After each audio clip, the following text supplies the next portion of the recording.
I was gonna throw it away. I think it's garbage. Like, I remember liking it more than you. I don't think it's as bad as all the shit in Throw It Away.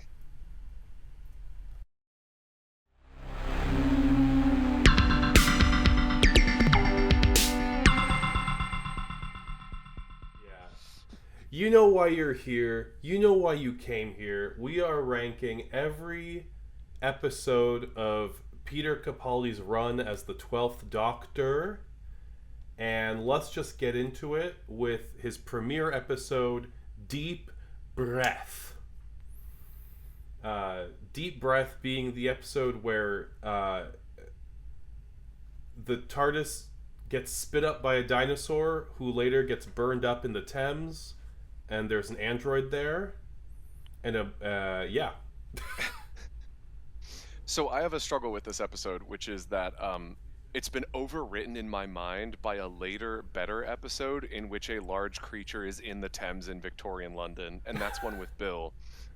Um, so I remember this episode as having that classic Moffat, like, oh, the most random time incongruity possible is happening. Don't you want to know why there's a dinosaur in the Thames?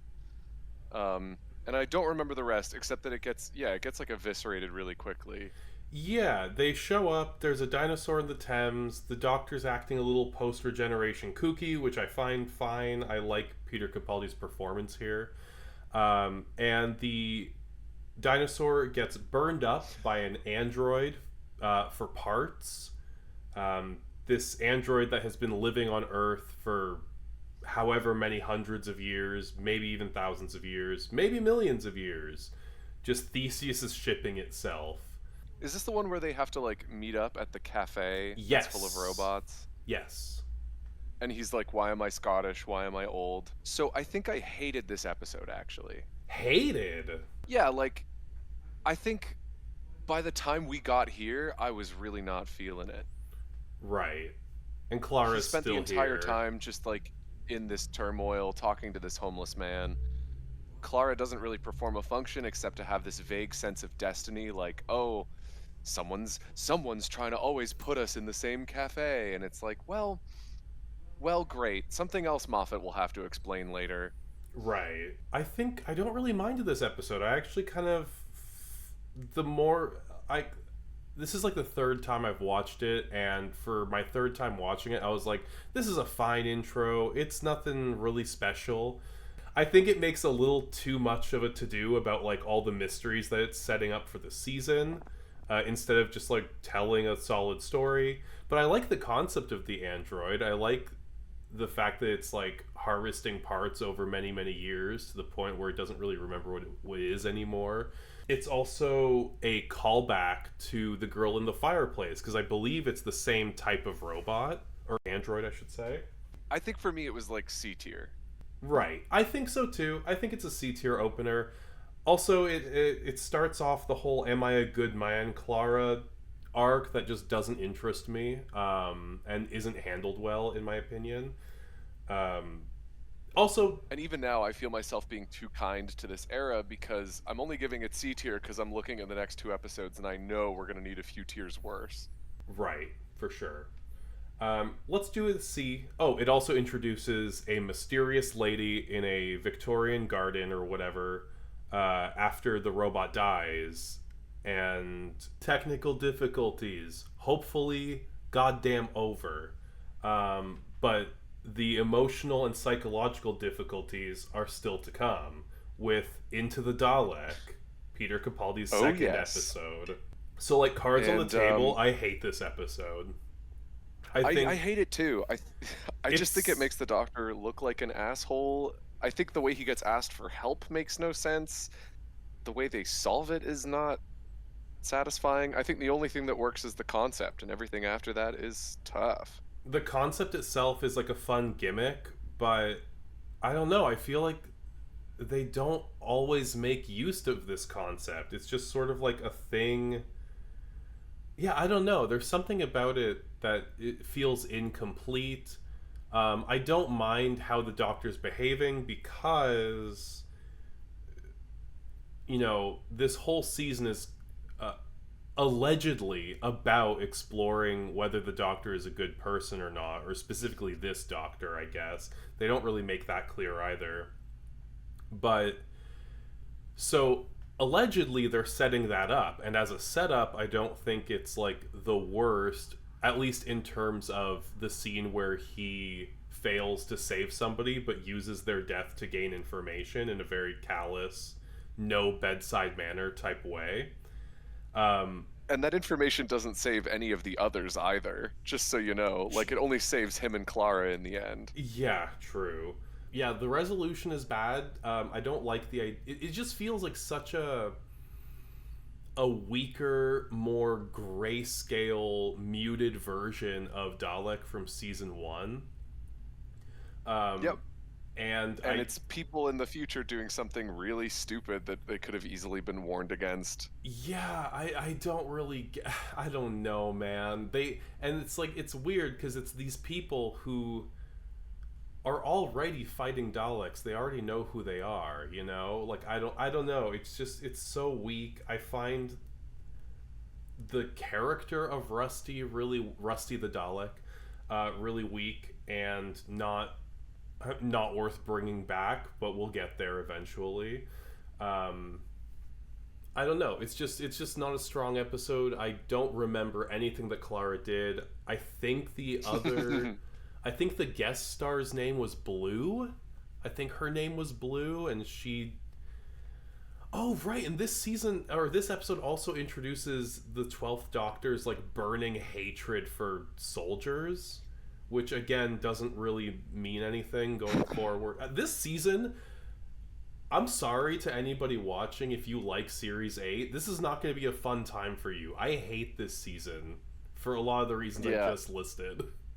I'm gonna make the call because we can't spend more than 3 minutes per episode. No, you're right. Into the Dalek. Into the Dalek is a cool seeming concept that is an excuse for them to run through gray hallways. I would put it in tragic. I would put it in tragic too. That's totally correct because that's where things go when they're tragic. And actually, I think we're staying there for Robots of Sherwood because it's mostly really annoying banter I and a really unlikable representation of the Robin period. Hood. Oh, and the period, yeah. I actually have so little to say about Robot of Sherwood. It's just another Gaddis flop. I kind of just want to. I wouldn't call it tragic because I don't think it's that interesting. Oh, it does the Game of Thrones thing where it's like, I'm a story doctor, and so are you. And that's like the I love that that's associated with Game of Thrones because of how horribly they stuck the oh, landing. God. And now I'm just I don't know, anytime I see a piece of media that's like actually this episode is about storytelling, it's like okay, immediate D tier, throw it away. Yeah, like nothing. Anytime a writer, a TV writer, being like, the stories we tell are the most important thing. I'm like, shut up. No, Die. don't tell me I'm cool for watching television. Yeah, honestly, I kind of just I guess D tier or throw it away. I'm happy with either. Anywhere between there, I think we split the difference and put it in tragic too. It gets a couple of points because Clara looks good in that dress. But that's all she does. She looks good in the dress. No, she also has like a girl boss moment where like she's the one to get them out of jail. I remember there being something like that. I think I'm gonna put it in D tier. That's so high, but okay. I Okay, respect it. It's tough because tragic isn't necessarily worse than D tier, but sometimes it is. Tragic is just flubbing a cool concept, whereas D tier is an episode I don't want to watch. And throw it away is total hot garbage. Tragic is in a weird pocket dimension. I'll try to understand that as we move forward. But it's funny because we're about to bounce way up with Listen, Which a is an story episode that I love. actually, yeah, like it actually cares about the time travel sort of like looping causality, the looping causality themes that I wish colored the show more. Yeah. It randomly has really thoughtful cinematography on a Doctor Who scale, Yeah. It's like subtler writing. it's a little bit cinematic in places. Clara shines and has a function in this episode. Like she interacts with how the narrative works a lot. And this is the first episode where I'm actually thinking about Danny Pink, her boyfriend at the school, because he gets like a big role in this. Um, and my favorite scene in the episode is the one where they go to visit him when he's a child, and there's that weird creature in his room that isn't really connected to the story that the Doctor and Clara are chasing. Yeah, it's just like this thing we're talking about, it has touched this past as well. It's very cool. Yeah. Is this also the episode where oh no, I'm drawing a blank. Is this also the episode where they have like the introduction where he's jamming on a guitar No, and that's talking about later. causality? That's coming up, right? Yes. Okay. But yeah, Okay. I like this episode too because it introduces this Doctor's like preoccupations really well with the fact that he spends so much time philosophizing that he scares himself and starts looking for problems where they don't exist. Yeah. It's really good. It's I think this is an excellent episode. I would goat this with the sauce, if only because out of this season, it's one that I actively want to watch again. I would goat this with the sauce too. I think this is one of the best Peter Capaldi episodes of this season. Actually, it might be the best one of this season looking forward. Goated. Yeah. And yeah, now we're not going to dwell in that tier for very long because now we have to talk about Time Heist. God. I I think Time Heist I'm a Also little kinder tragic? to because Oh. I like. Wait, really? I kind of like that ultimately no one dies. That can't be your only criterion. That's the only thing I remember about it is that, like, it has these characters, you kind of like them. It is like really cliche in killing them off one by one. You kind of expect it. Oh, but this is also the one where the stupid bank has like all the copies of that woman and Yes. everything gets destroyed just to save like this one last of its kind And the memory doc eater thing. and it has that whole like the Doctor hates himself and that's why he set this all up or whatever. Oh, ew, ew, ew. Okay, this is the problem. There's such highs and lows with this episodes when I was watching it. Like, Yeah. I was really happy. I was really happy at the beginning, but I think I was sitting next to you, and I remember like halfway through looking for you and looking at you and going, "Is Moffat gonna do something where like the Doctor did this to himself? Like he's the organizer?" Yeah. And that And is then what once they do happened. that reveal, it becomes clear that he had no reason to erase his own memory.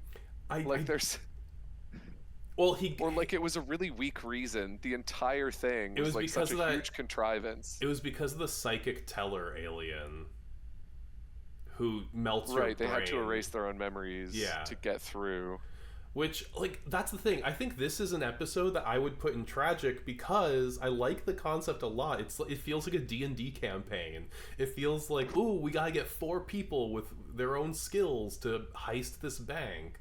But then the execution is so garbo and makes for one of the weakest episodes of the season. I just think you take the good and the bad and you end up in D tier, but not necessarily tragic. Okay, fine. I will concede this because I feel like you're gonna have to concede stuff later. I sure will. I'm Because I'm ready banking to it. shit on everything. The Caretaker, which is an episode that actually, upon rewatch, I kind of like. Yeah, it has lower ratings than its surrounding episodes because I guess it's a Danny heavy episode and people have this hate on for Danny. People do have But, a hate on for Danny, and so did I when I first watched the season. But now rewatching it again, I'm like, but he's right though. Like, Yeah, he's getting done a little bit dirty by the story. He has I can't believe it. Like if I had a quarter for every time like a black and or mixed raced British boyfriend of a hot young thing who's the companion for the Doctor gets done dirty by the story by dint of playing second fiddle to the Doctor when he should just be having a relationship. I'd have 2 True. quarters. True, but you know what? At least Mickey got something, you know, by the end of the story, like his story. Like he Danny Pink got what? Killed. Spoilers. Sorry, everyone. Yeah. Literally all he does is just get killed, and it's I mean All not he gets not at the is end of this killed. episode, at the end of the season, spoilers, I guess. But in this episode, he's doing quite well cuz like this whole episode is about Clara trying to like hide the fact that she's still traveling with the doctor, even though, or no, he doesn't even know that she's traveling with the doctor yet, but they've been dating for like months. And this is a very like Buffy the Vampire Slayer type episode where it's like, oh, there's a robot in the school, and that's the sci-fi element. But the actual And I was and I was pissed at the doctor for refusing to act like there was danger, like he always does when there's a school full of children with a time bomb underneath. Yeah, that was a bit frustrating. The problem with Peter I would say Capaldi's Doctor in Series 8, and it's in every single episode, is that he acts different in every single episode because the writers haven't figured out who he is yet. But they're trying to make that into a season theme. He's so kooky this time. Yeah. In this episode. In this episode. I think it rounds out to B tier for me because it has a concept, it has a reason to exist. And good It's better than Deep drama. Breath. It's like it solid, and the resolution is cool. Yeah, I really love the scene where Clara is trying to lie to Danny, and he's like, "I'm not an idiot, Clara." Like, and we go like, "Hell yeah, are we doing this? Are we like revealing it to the significant other?" He actually finally somebody actually finally calls Clara out. It's crazy. B tier. Oh boy. Throw it away. Throw it away. We almost don't have to talk about it. Before we even talk about it, I'm gonna put it in its tier. Where it belongs. I hate this episode so goddamn much. I can't believe it. Even if it weren't quote unquote the abortion episode, like even if we take the writer at his word and say like, "Oh my god, I genuinely didn't see or intend that reading." Sure. Which for those not in the know, it's actually like the metaphor is cloyingly obvious. But let's pretend that that's not the metaphor. It's still an episode in which a bunch of people randomly die to fulfill the studio mandate of monsters killing people for the first 20 minutes in a base invasion. I don't get why and they're faced with a daring choice, and they have a heart-wrenching moment. Humanity makes its choice. The companion disregards that choice, and then it turns out to be correct with evidence nobody had. Yeah, like everybody on Earth is like, yeah, kill this thing, because then the moon won't explode and kill us all.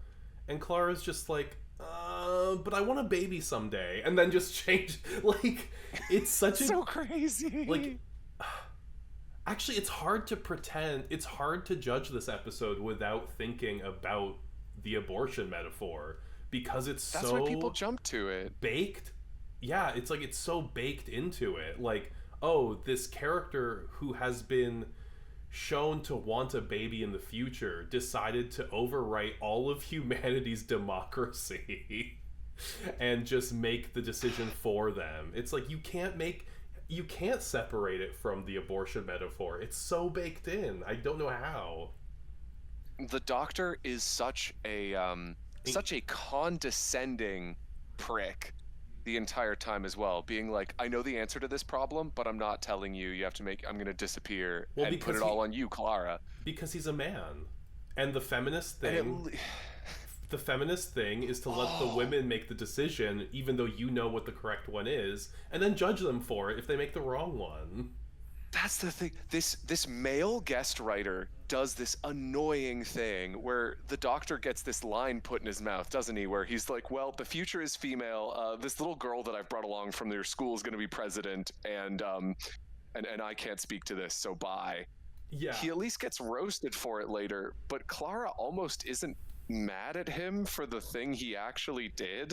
Like, she's not mad enough at him, I would say.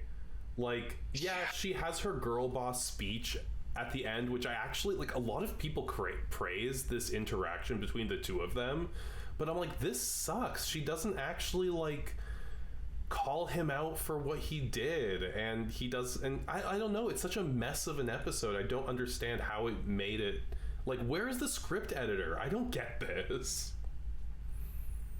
Yeah, I guess, yeah, throw it away. Doesn't save the episode, that's for sure. Oof. Mummy on the Orient Express, an episode that I like. I know you're quite fond of this one.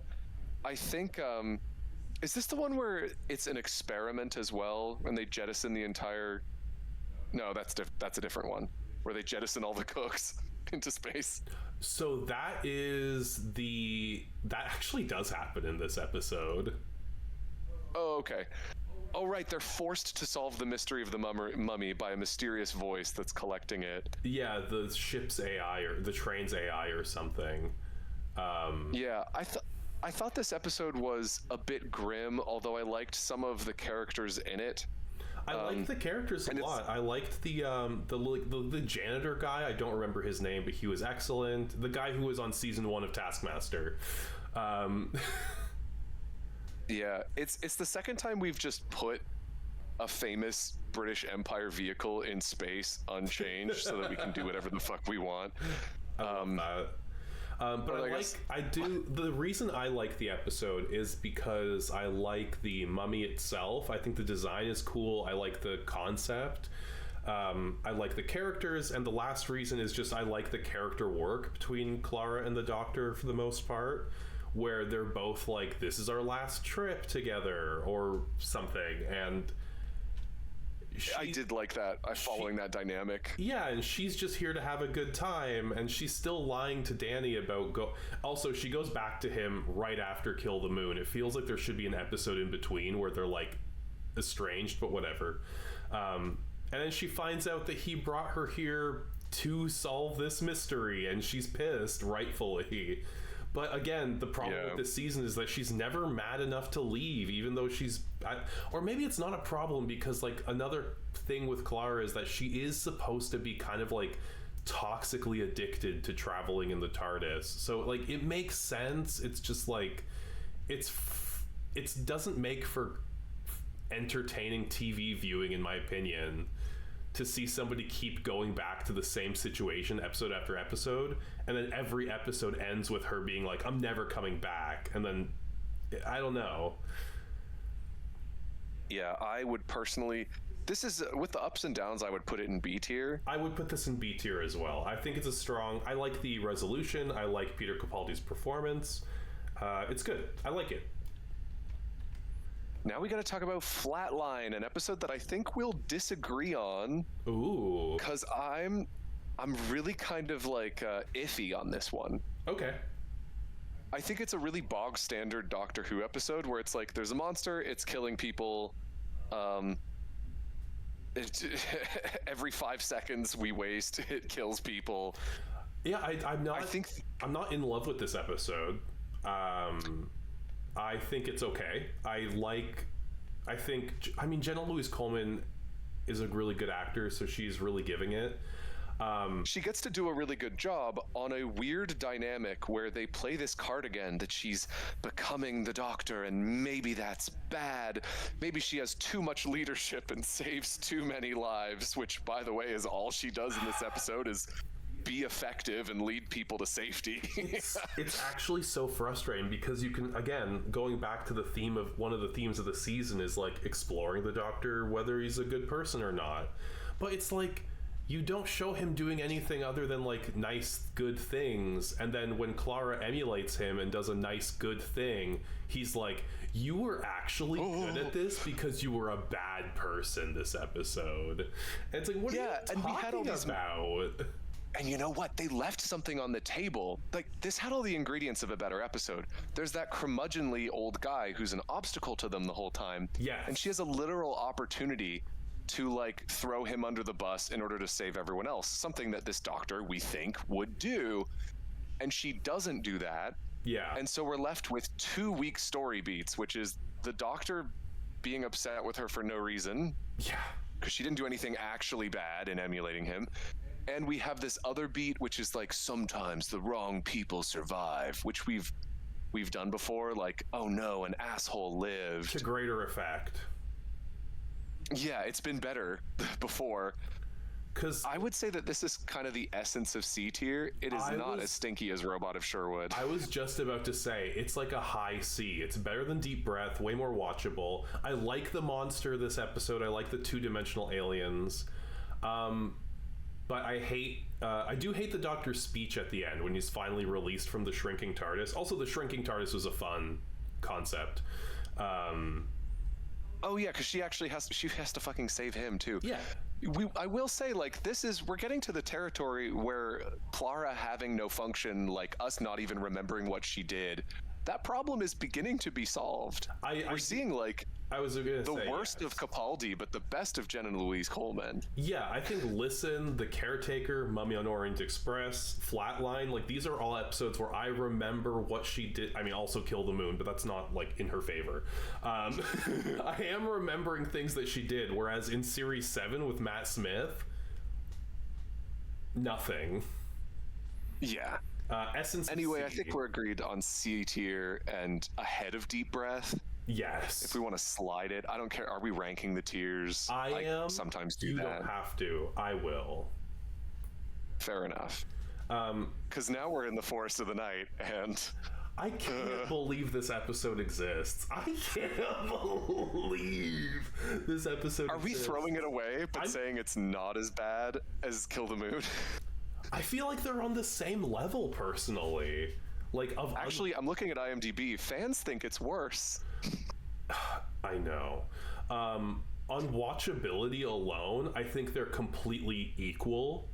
But also, there's this subplot of this girl who needs to stop taking her psych meds or whatever to save the day. And it's like, oh, why are we still doing this trope? Holy shit. I like blotted that out of my memory because that's so dark. I just remember that the trees are growing really, really big to defend the Earth from a solar flare because they're all in one mycelium network. And the power of the government friendship is saved so the day. wrong. Yeah, like the government is so wrong for trying to burn the trees that are trying to save the Earth, and it's like, okay, well, you didn't make the episode about that. It doesn't even get you didn't establish stakes where they have to get to a radio tower and tell the government to stop burning the trees. They just kind of just made nothing happen, and the problem solved itself in front of the characters while they walked through the woods. And then at the end of the episode, the Doctor's like, don't worry, you guys won't remember this. It's fine. All of humanity is going to forget that the trees thing happened because humans just forget stuff. And I'm like... That was on crack. That was on cocaine and meth. That was so... I remember him saying that now. He's like, oh, typical humans, like, in one news cycle, they're gonna forget... What? Like, what are you talking about? Doctor? No... What? And then I will kill you. I should goat this episode though, simply for the shot of the bush that turns into the girl's sister at the end. That was so crazy. What about the 2D like the 2D like post edit of the panther? There's a panther in the trees and we could see that it was a JPEG like moving around. Ah! And the girl's like, oh, she turns towards the screen like a Sam Raimi movie and puts her hands on her cheeks and goes, and the camera zooms towards her. Oh, kill the trope. And then the Doctor is such an insufferable asshole at the beginning of the episode because he has that like phone call with Clara and she's just like, hey, what's up with the trees? And he's like, oh, don't bother me, I fucking hate you. And you're like, what? Like, this is going beyond like bad bedside manner and to just like an abusive asshole. Throw it away. Like, I wanted her in that moment to just hang up on him, to just be like, I don't know how, like, just be like, you know what, you're being an asshole, I'm hanging up, we'll deal with this. Okay, our first two-parter of the Capaldi era, Dark Water and Death in Heaven. This is gonna be, so we're gonna rank these as one, I'm assuming. Let's do it. Let's go crazy. Well, actually, I think I have different feelings about the first part and the second part, because I think Dark Water pisses me off a little bit, but then had a cliffhanger that, in my naivete, was like, fun to speculate about a little bit. And then the reveal in the next episode and everything that happened after that was so annoying. To say the least. To say the absolute least. You're right. Dark Water has a solid setup. I think there's like a grim darkness to it that I don't think is out of place in Doctor Who. I think you're allowed to have like scary concepts. But actually, I don't remember a ton of Dark Water because Danny dies.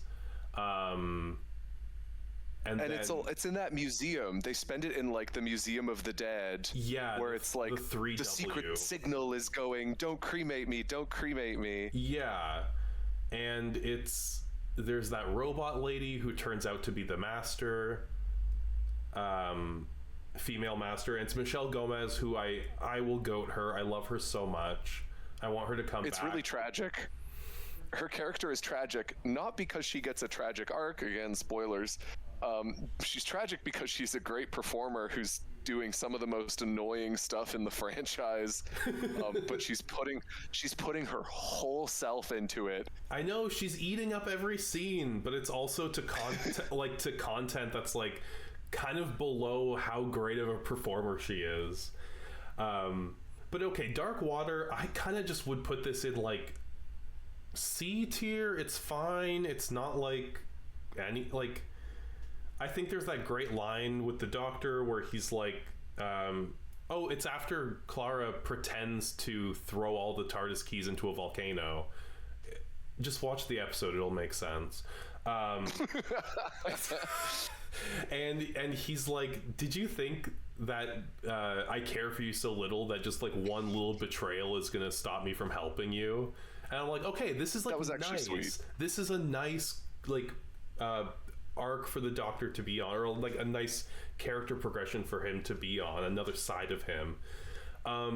But then Danny's whole side in the Nether Sphere, when his soul is trapped, his consciousness is trapped in the Nether Sphere, and he's like going about being dead, or it's fine. It's like, it's not super memorable except for the why or don't cremate me, and then the cliffhanger, which is fine.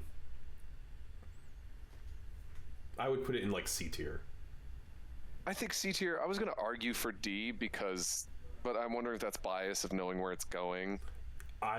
We're not gonna put Death in Heaven above a C. Let me tell you that right now. Yeah. Dark Water is at the end of C, but Death in Heaven, mama, good. This is garbage, mama. And it's funny because like so fans like the first part of this two-parter, genuinely like it, like high 8, but then there's a dip for this resolution, I think because there was outrage that like everyone who ever died in history was done dirty. Yeah, like the implication, or not implication, like explication, and it's so bad that the BBC had to release like a statement about this episode telling us not to trust our eyes and ears, because the episode explicates that everybody who's died up until now is now a Cyberman because of the Master's meddling. And everyone who was cremated was tortured for no reason, in order to send a signal to tell future people not to cremate anyone, which no one ever heard until the 20th century. Including the Doctor's companions who died on Earth. And also, like, let's just compile this episode of a list of unhappy tropes. Unhappy trope number 1. Someone who's turned into a Cyberman is magically not a Cyberman because of the power of love. If only that worked for anyone else. Oh my god. Unhappy trope number 2. The Master did all of this just to get the Doctor's attention? Like, motive unclear. Just wanted to give him an army so they could be playmates again. Also, she could have done that. Crazy. She could have done that without this whole rigmarole. That's the crazy thing. Her plan is so stupid. Just give him just build a bunch of robots for him. What's wrong with you? Yeah, None of this was necessary. You really feel like the bad sci-fi mixing with the bizarre cruelty.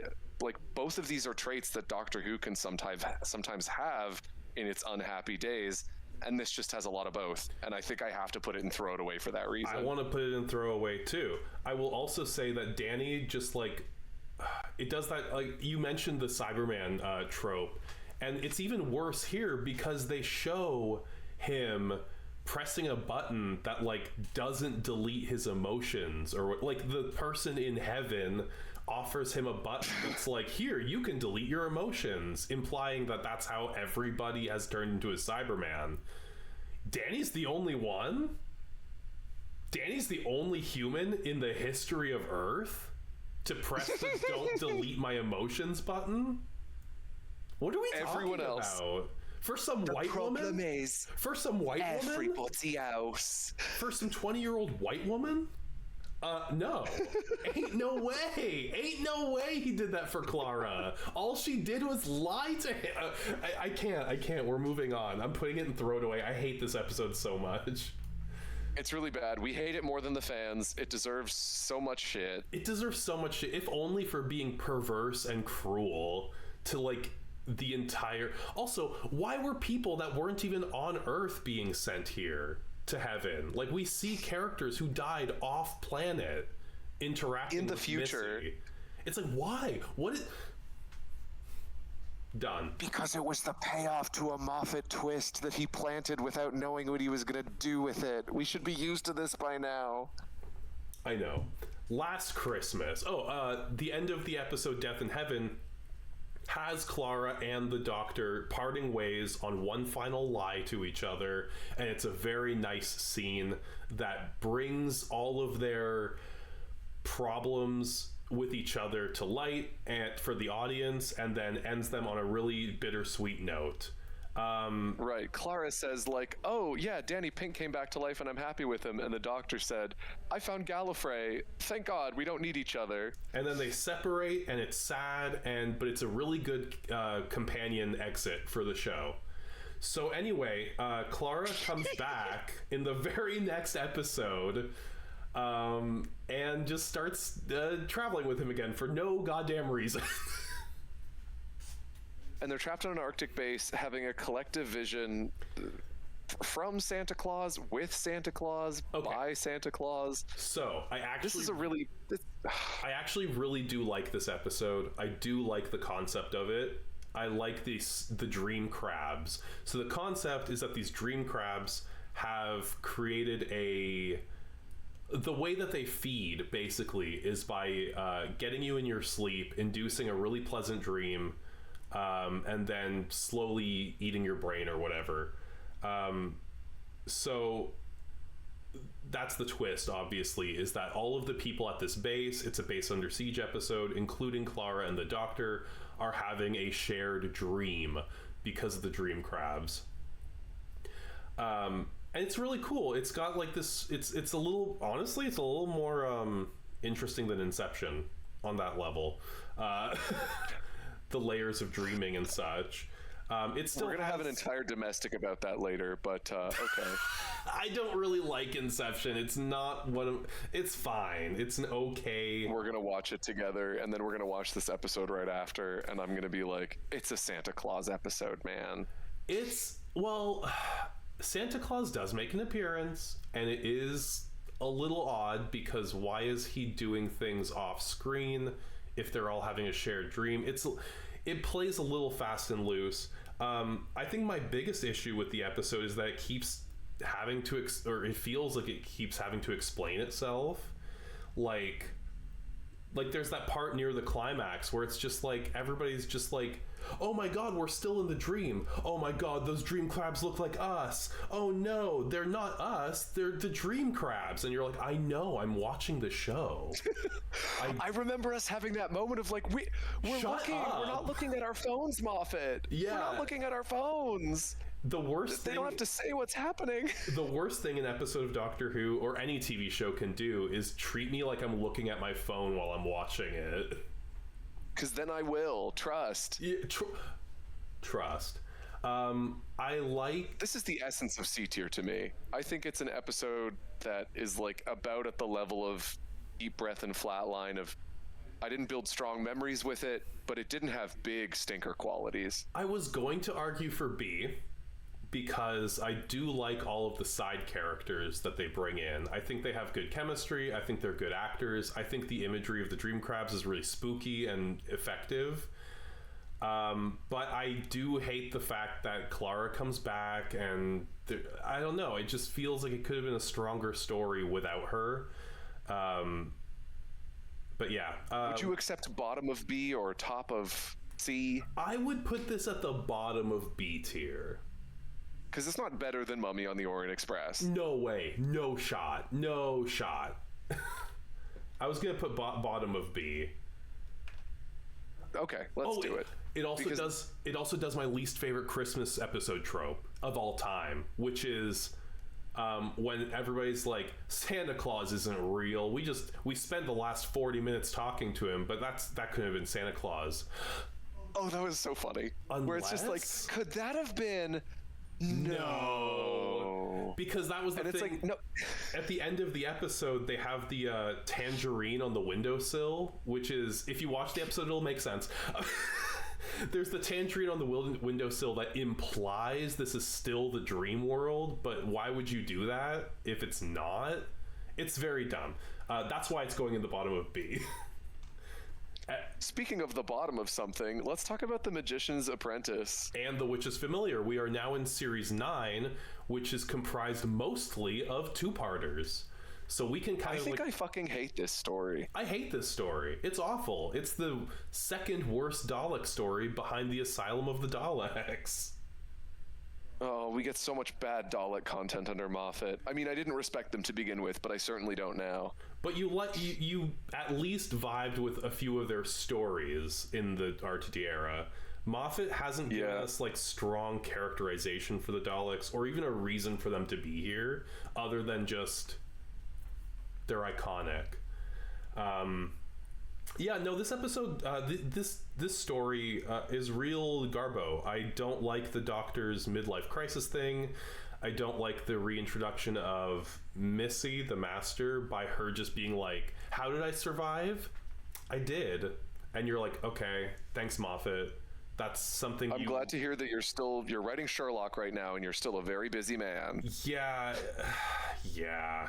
But Michelle Gomez still eats. And then they do this like lore thing where it's like, oh, the Daleks can't even express anything other than hatred. And it's like, no, that doesn't make any sense. Oh, yeah. Because Clara gets into the shell and she tries to be like, hey, what's up, guys? And the shell says, exterminate. And you're like, what? No, what are you talking? Oh, ew. Ooh. Ooh, brother. Ooh. Ooh, brother. Ooh. What is that? I'm remembering you. You made me flash back to when she's like screaming, I am Clara, and it's like, I am Dalek. Just throw it away. Throw them. I don't even want to talk about it. Throw them away. Throw them both away. Throw them both away.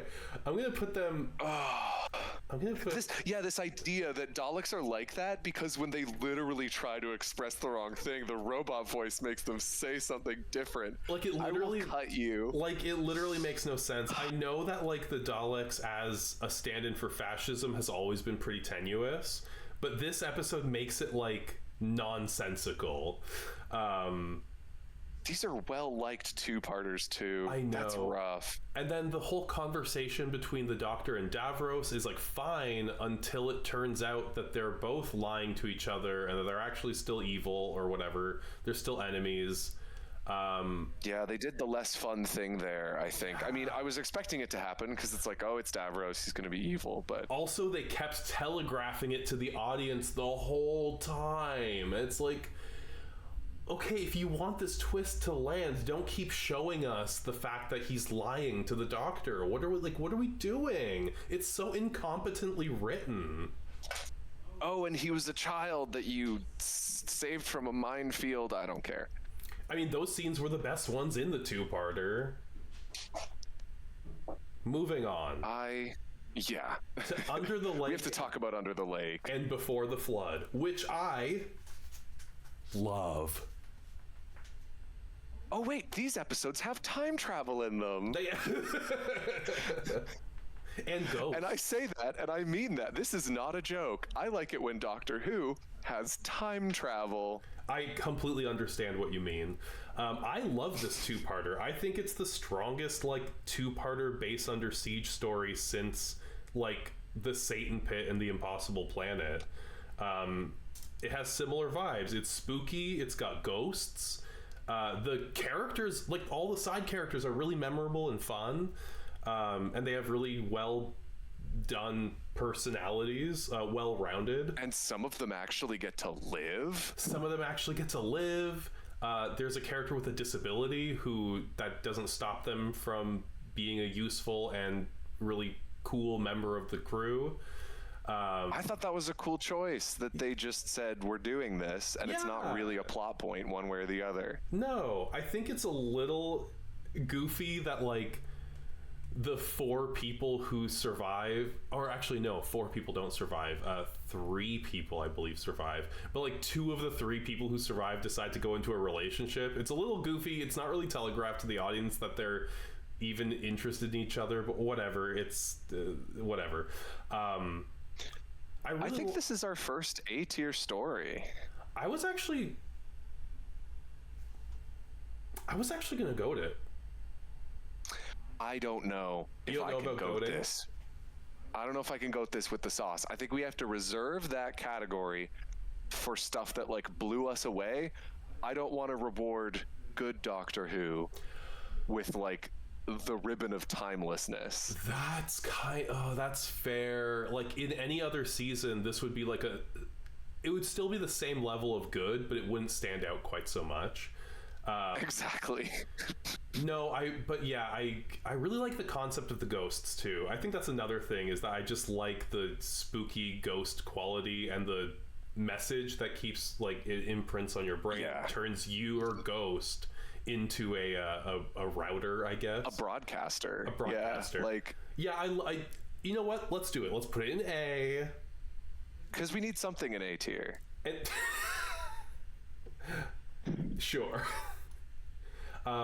Also, I really like the cliffhanger of episode 1 when they see the ghost doctor. It's really good. It's a good two-parter. Start with this one. Skip Magician's Apprentice and Witch's Familiar and just jump right to Under the Lake and Before the Flood. Doctor Who should be about time travel. Hot take. I think there should be, like, an equal amount of episodes that are about time travel and that are also just, like, romps through a historical time period or romps on an alien planet. Yeah. And speaking about historical, we have The Girl Who Died and the Woman Who Lived. True. Moffat. You need to stop. You need to stop calling things The Girl Who X, The Woman Who Y. It's really too much, isn't it? Every woman that you write is the woman who... He loves archetypes in mini skirts. Yeah, you know, that's really feminist of him, I think. I think women prefer to be archetypes than people. My God. That said, I really like The Girl Who Died. I was gonna, like, argue for it to be A tier because I think the episode where all of the Vikings get their tea drank by a weird alien, but they actually have to band together with the village and like use illusions to outsmart them and stop them. I think it's a good little self-contained story. It has a couple little annoyances that would move it to the bottom of A, top of B for me, like oh shoot, it has an instance of the Doctor speaking baby, which is an immediate infraction. That is an infraction. That is a demerit against it. I really like Maisie Williams. She does a really good job as Ishildur. And also, I do like the resolution of, like, I think it's actually genuinely clever to call back to Peter Capaldi's previous appearance on the show as Caecilius, I think, from the Fires of Pompeii. Because in Deep Breath, his first episode, he's like, oh, I kind of recognize this face that I've regenerated into. Why do I look like this? And in this episode, this is the one where he remembers, and he's like, oh, right, it's like reminding me to like save people, which I guess is nice. Yeah, it's cool. So and it's a good thing for the Doctor's arc. I would put this at bottom of A, personally. I remember this episode well. I was going to argue for top of B, but I think just because, like, do I think it's at the level of Under the Lake and Before the Flood? I don't know. But I'll accept top of B, but I think it is. I think it stands apart from stuff like The Caretaker, which are just good-ish. Yeah, that's true. Also, we get some good fun. I don't know. It's a good comedy episode too. There are a lot of like solidly funny comedy beats. I'm gonna put it at the bottom of A. I'm gonna listen to you for once. Oh. And I guess we're splitting it up from its second part, The Woman Who Lived. We damn well are, because I feel differently about The Woman Who Lived. I feel different. Because it's a completely different story, first of all. But yes, go on. Okay. So she's a lot older now, and she's making a deal with some obviously evil aliens so she can get to space and, live out her immortality in space a few hundred years early. And she's definitely willing to kill some local rakes to do that. Yeah. And the Doctor's like, whoa, you're still alive from the immortality patch I accidentally gave you. Yeah. This begins to like unravel the season arc a little bit. I need to... Not in an unfixable way, but just, I struggle. I need to correct you for a second. Because the dark thing is that he gave her the immortality chip knowing it was an immortality chip. Oh, that's right. That's why he gave her a second one at the end of the first episode. Oh, right, because it's like me, you're going to want a companion. Yes. And it's like, why would I even have to give you a second one? These are standard issue for a whole type of army alien that's out there in the universe. But whatever, fuck that. Yeah, this episode is like... It has the same problem for me as the Lazarus Experiment, which is... It wants to do this like deep exploration of what immortality would be like and why it would be spooky, maybe. But then it has to throw in some stupid forgettable monster that like is just there to roar and be... The stupid Lion Man? The Lion Man. Oh no! The stupid Lion Man to me knocks this into C tier, but I think it's high in C tier. I was actually gonna put it like the bottom of C, just because I don't know that it's like D tier, because I like a lot of the content with just Ashildr and the Doctor talking, and the fact that they go on like this heist together for this jewel or whatever. It's very funny and cute. Did you say bottom of B? I was gonna say bottom of C. But I like it so much better than Flatline, Deep Breath, and Dark Water. Oh, okay. Even with the lion monster. Even with the lion monster was stupid, but it was good enough to see more of Ashildr. And I don't like that she names herself Me. I think that's it's a little goofy, nasty. But also, I will say that the second episode, I don't believe that both episodes are written by Moffat. I believe it's the first one that isn't, and the second one is. Could you verify that? I ran out of. Let me look at the head writers. The girl who died. Not watch options. If only IMDb had this information. The head writer of The Girl Who Died. It is Jamie Matheson and Stephen Moffat and Sydney Newman. And Sydney the Newman woman is the who creator lived... of the show, not a head writer, but yeah. Okay, and then the woman who lived has Catherine Tregenna, Stephen Moffat. I love her.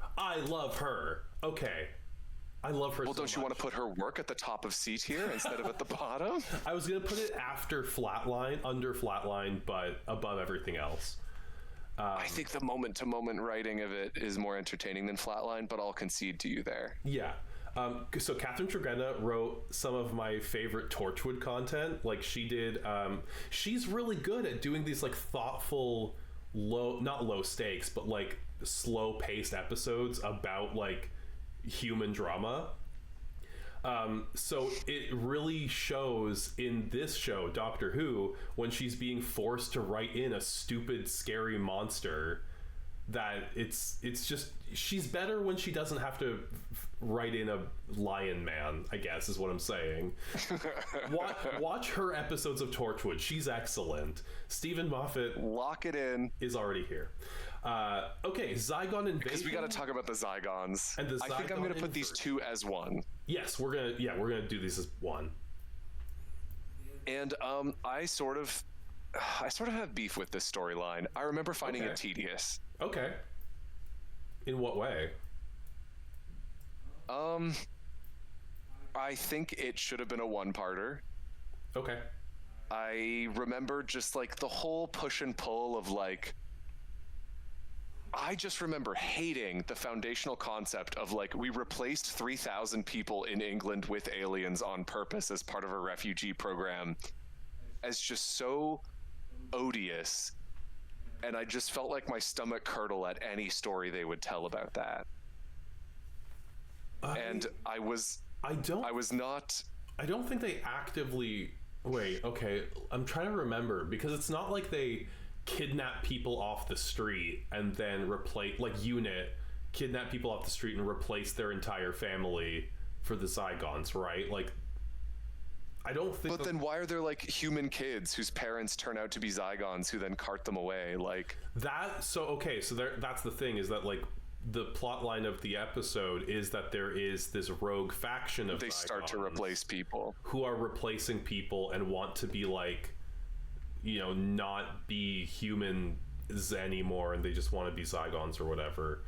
Right, they want to live mask off, they want to let their hair down, they want to kill an entire town in New Mexico and turn people into piles of ash. Yeah, so that's the thing, is that the Zygons themselves, this is a what's it called? Continuation of the 50th anniversary, where the Zygons are now living on Earth, and Unit has to make a place for them. It's like, okay, we have these refugees and we have to give them a home here. We can't just throw a bunch of Zygons away, so we're going to try and find a workaround. And now that there's this like terrorist faction of Zygons who want to live mask off and are willing to do anything to do it. I think my beef with the episodes comes down to like characters just acting stupid. Yeah, like that that entire troop that like walks into the church because he's like, but that's my abuela or whatever. It's like, no, they don't have hypnosis powers, they're shape changers. Yeah, it's like, you have been briefed that there are aliens and some of them are shape changers and that they will, like, the funniest thing about that scene is that the Zygon who is impersonating the soldier's mom is like not even, and he's like, what's my birthday? And she's like, don't make me say your birthday when I'm being held hostage. It's not like, the bitch, worms. Say not the birthday. Say the date. Say the date, you bitch. I'm not going. And anyway, they all go into the death chapel and die. I'm gonna stand by my ground here. This is a really frustrating two-parter, and it has the gall to like be this big message about how humans have to be the bigger people, and like, you gotta negotiate peace, you gotta not launch all the nukes. I'm the doctor, humans are so violent. No, I'm gonna defend it for a second, because the point was that he was talking to both of them. He's not just... That's true.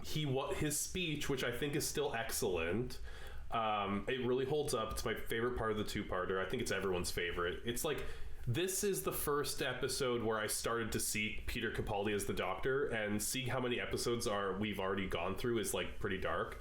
But like his speech at the end was the first time for me where I was like, oh, I'm getting what his Doctor's deal is, because he's talking to both of the humans and the Zygons and just being like, okay, well, what happens when you kill each other? Like, what happens when you mutually extort destruction each other?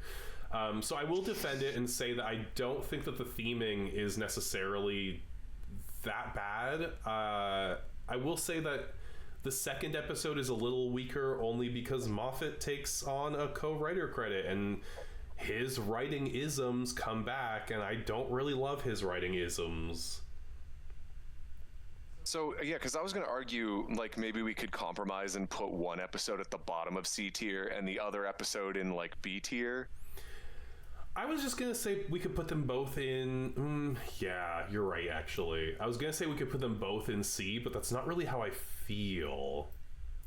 Oh, also, but you said the second episode is weaker, but it also has the stronger part. And I just want to punish whatever episode has the fucking "that's my mom" moment. I just want to punish that one. That's the first episode. Oh, I want. Maybe they both have reasons. I want to punish the story also for killing that unit lady, the black one, who was nice and awesome and well written until she was stupidly murdered for no reason. I'm playing this in C tier. Yeah, see, I'm playing this in C tier. Yeah, it's a C tier 2-parter. Too bad, so sad. Also, Doctor Who, like. think about all the black side characters you murder that are really well characterized. I just want you to meditate on it. Like, please. Oh, speaking of soldiers, we didn't even talk about the Doctor's whole soldier hatred in Series 8. I just want to say, justice for Wilf. It's like, you were friends with a soldier. Also, the Brigadier. You've had friends who are soldiers. It's too late to talk about it now, but like, I just wanted that on the record. That the whole Doctor hating soldiers thing actually like is so incomprehensibly stupid. Anyway, we're moving on to Sleep No More. And we're about to get saltier. Sleep No More is the lowest rated episode, I think, in Capaldi's era on IMDb. Speaking of incomprehensibly stupid... This episode thought it cooked. It thought it was doing it. It thought it did something with this one. Oh. Like, it was like, ooh, we're going to be experimental and always see through a camera, but actually the cameras are a mote of dust and can be anything, and...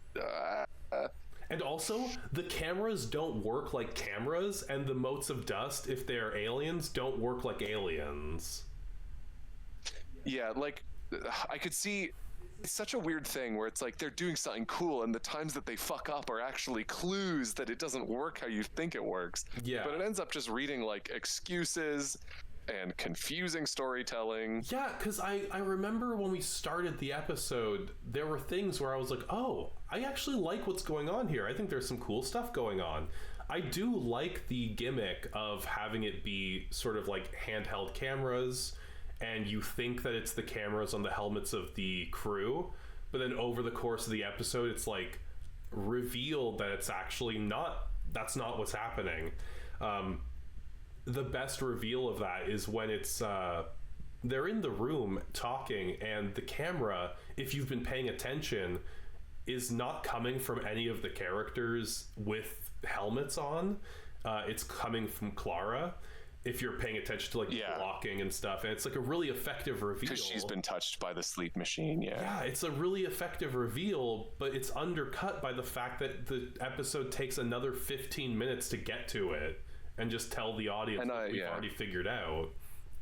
I'm gonna rattle off some more sins before we drop this in my opinion, throw it away. Okay. Big sin number one is it has that character who's like the big meat bag who's just like programmed to like be an extra servant to them. And he like dies in a fire while confessing gay attraction to a random character who also dies 2 seconds later. So I think that character is actually supposed to be a woman. I think that's a female playing, a woman playing the grunt. I see. Well, which actually gay or not, it's bad. It was so gross to just be, oh my god. I hate this.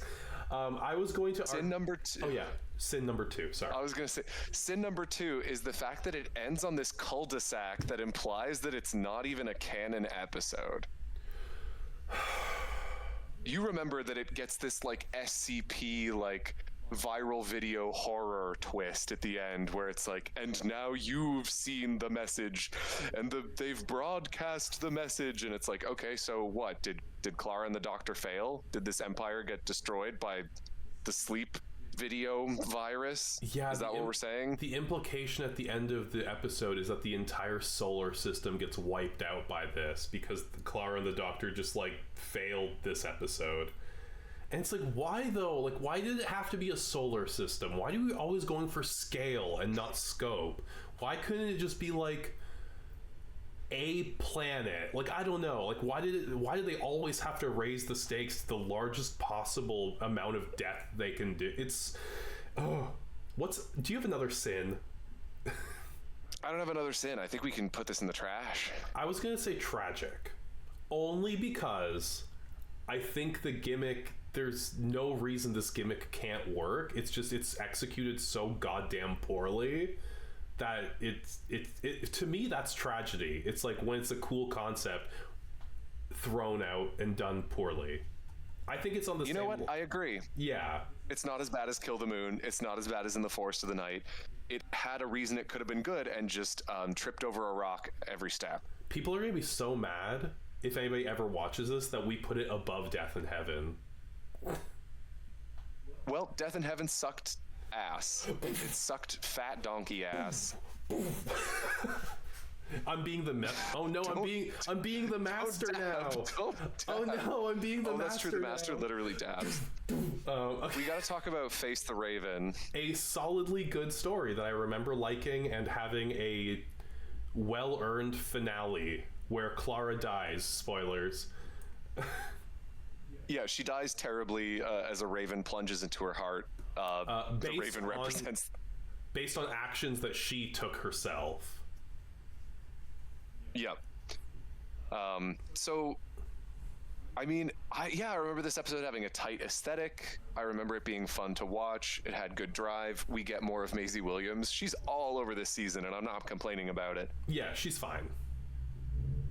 I think this is like... Do we say that this is kind of A-tier material?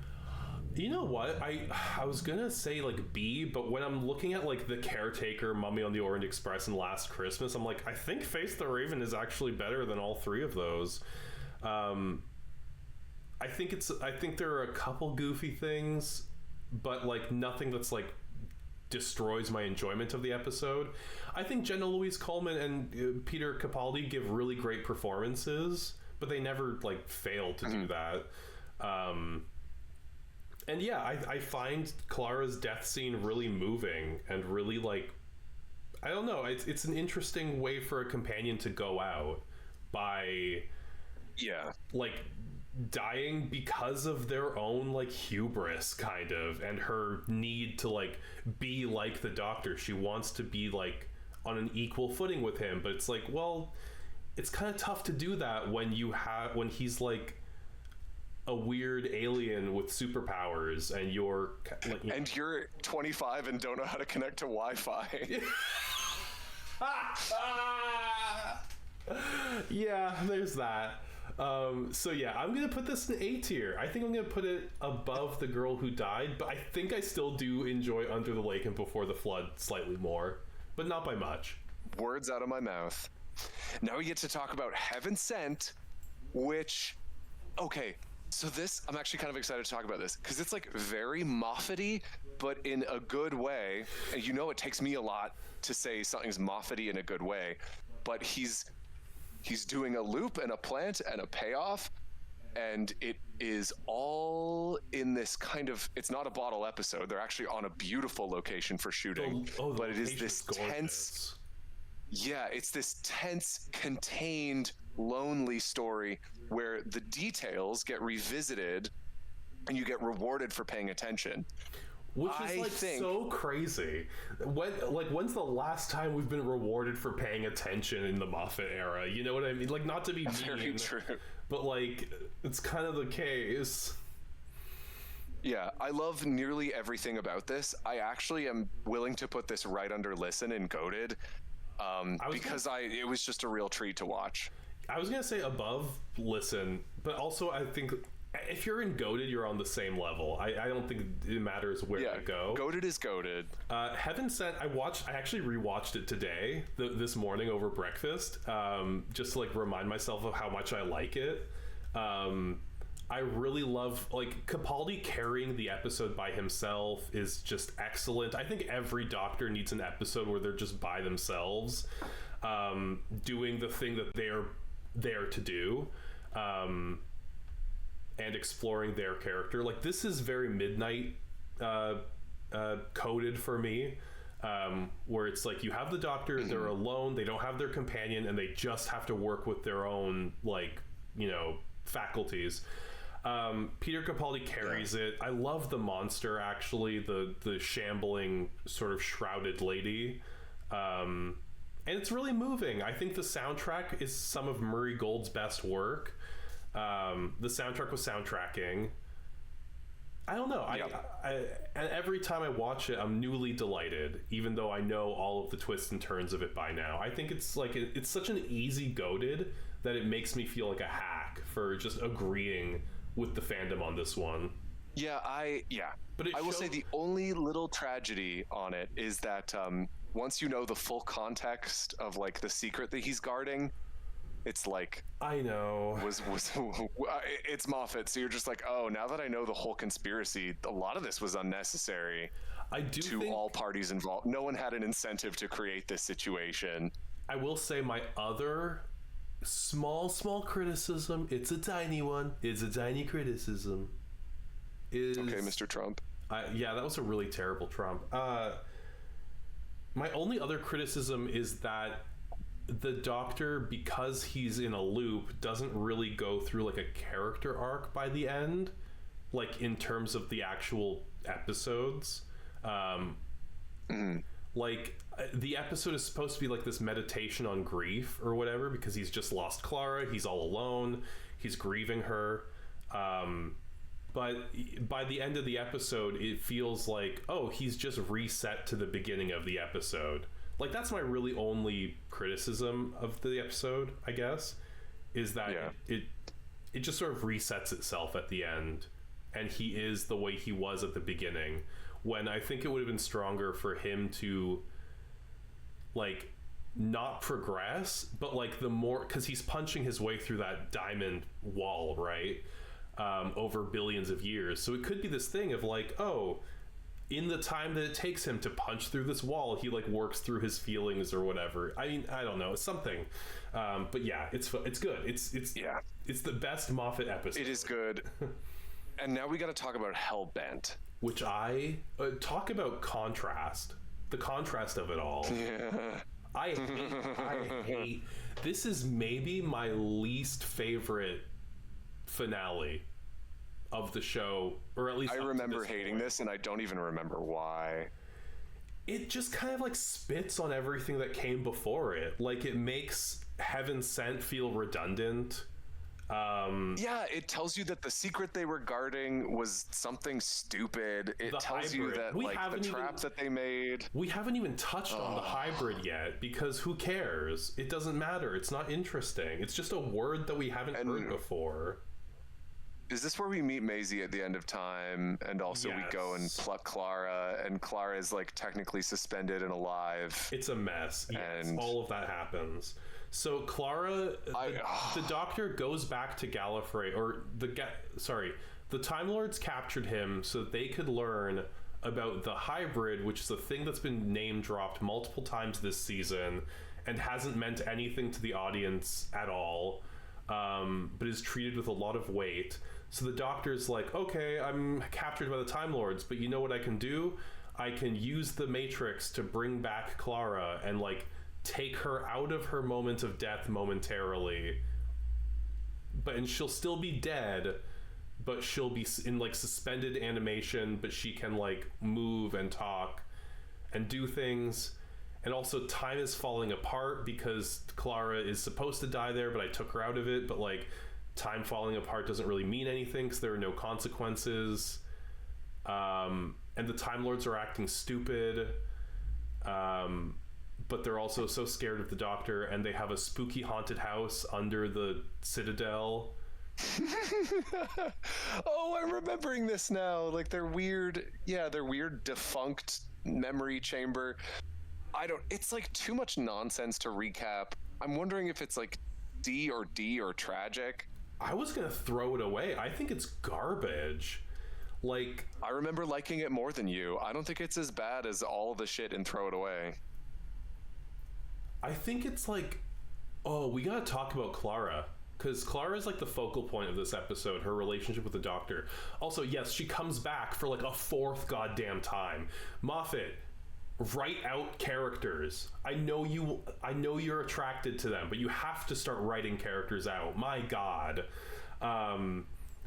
So the thing about Clara is that she gets her wish at the end. Like, she's rewarded by becoming the Doctor. She gets to steal a TARDIS. She gets a companion in Maisie Williams, and she gets to go have adventures before eventually returning to her moment of death. So she is a functionally immortal character with a TARDIS, flying around with a young female companion. She's finally become the Doctor. Everyone fucking clap.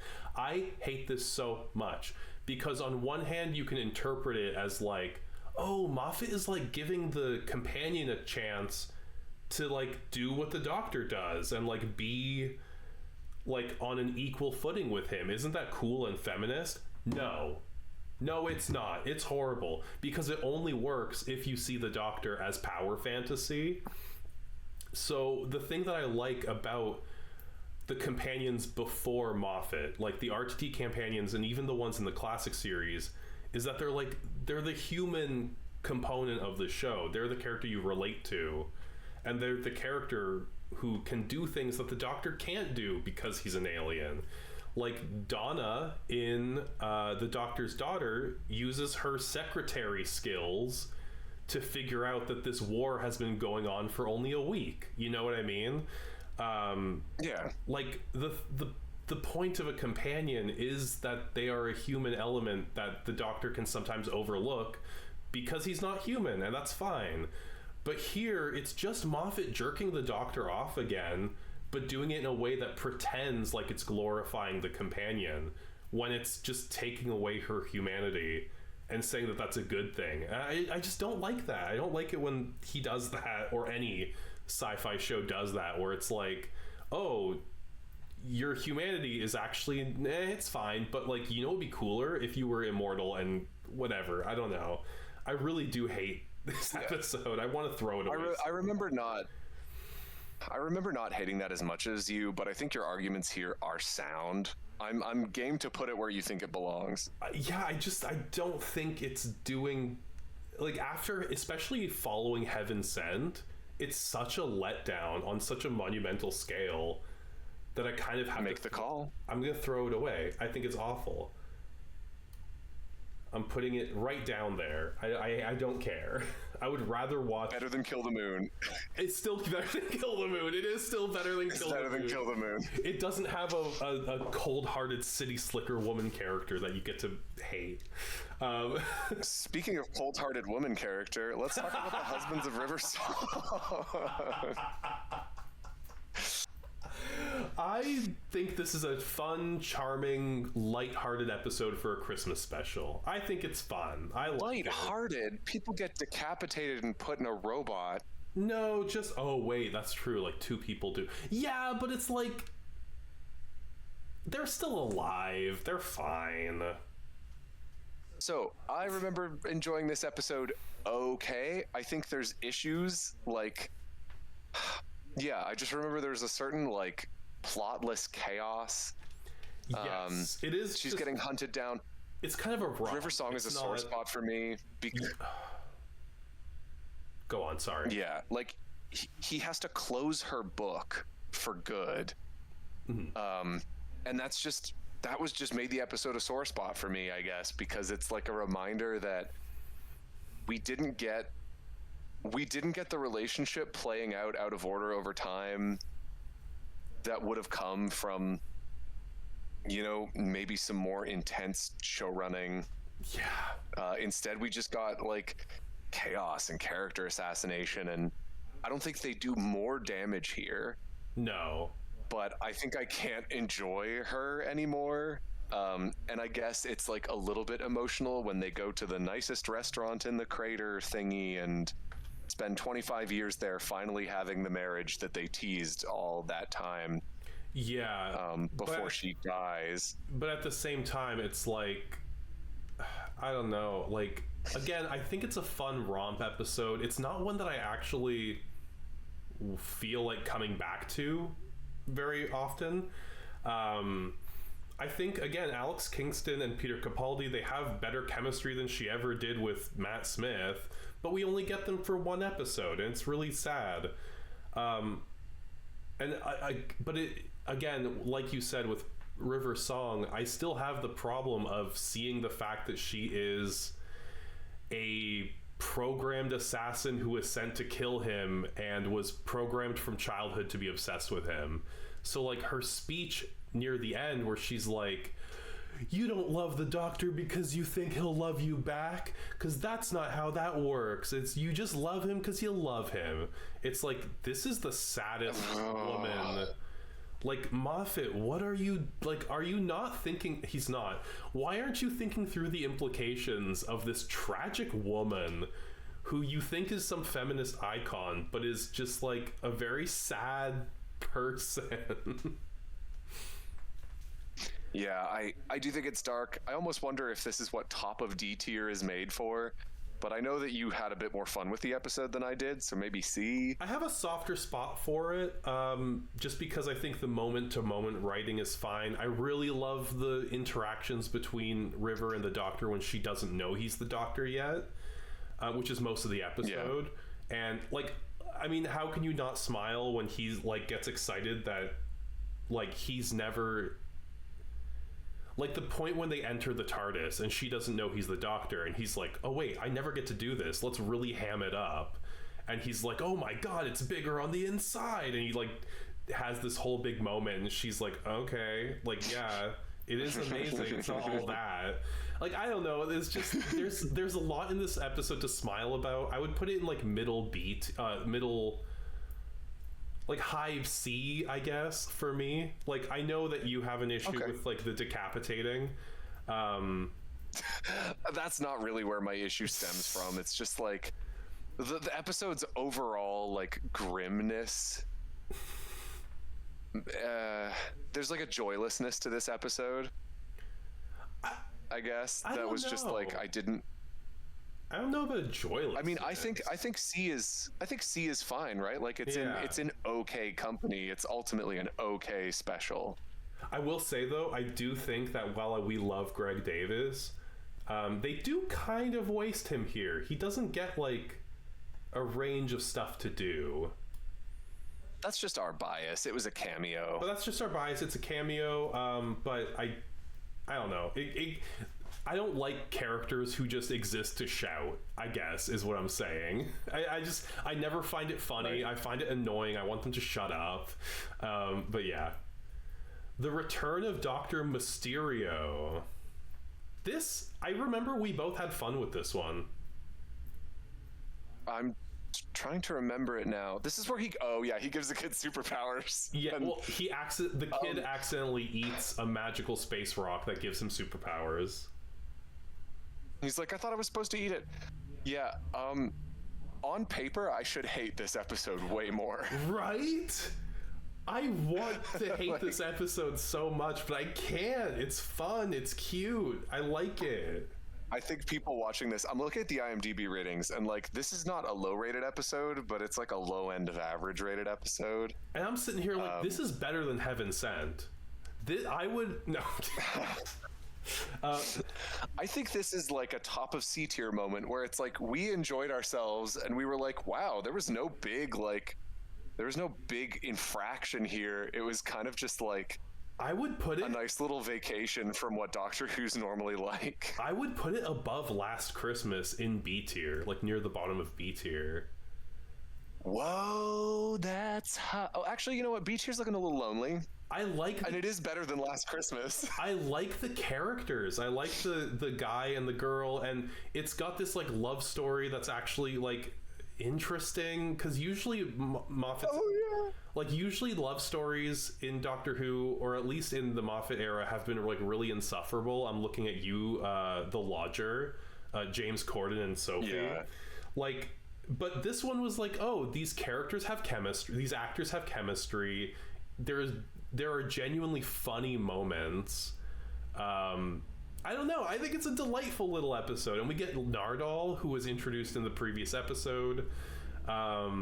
That's true. I think B tier is correct. Yeah, and, I like this episode a lot. I had a falsely low memory of it because the guy who's our guest star is a really horrible character in Another Life, a Netflix series that we love to shit on. Yeah. But he's a good actor. I've liked him in everything other than Another Life. Yeah. Before we get to the pilot, I just got to take a 5-minute bathroom break. Okay. I'll just sit here and scat. Zip-a-bow. I can't believe you scatted that whole time. The entire That's so impressive. time. I actually didn't stop. That was crazy.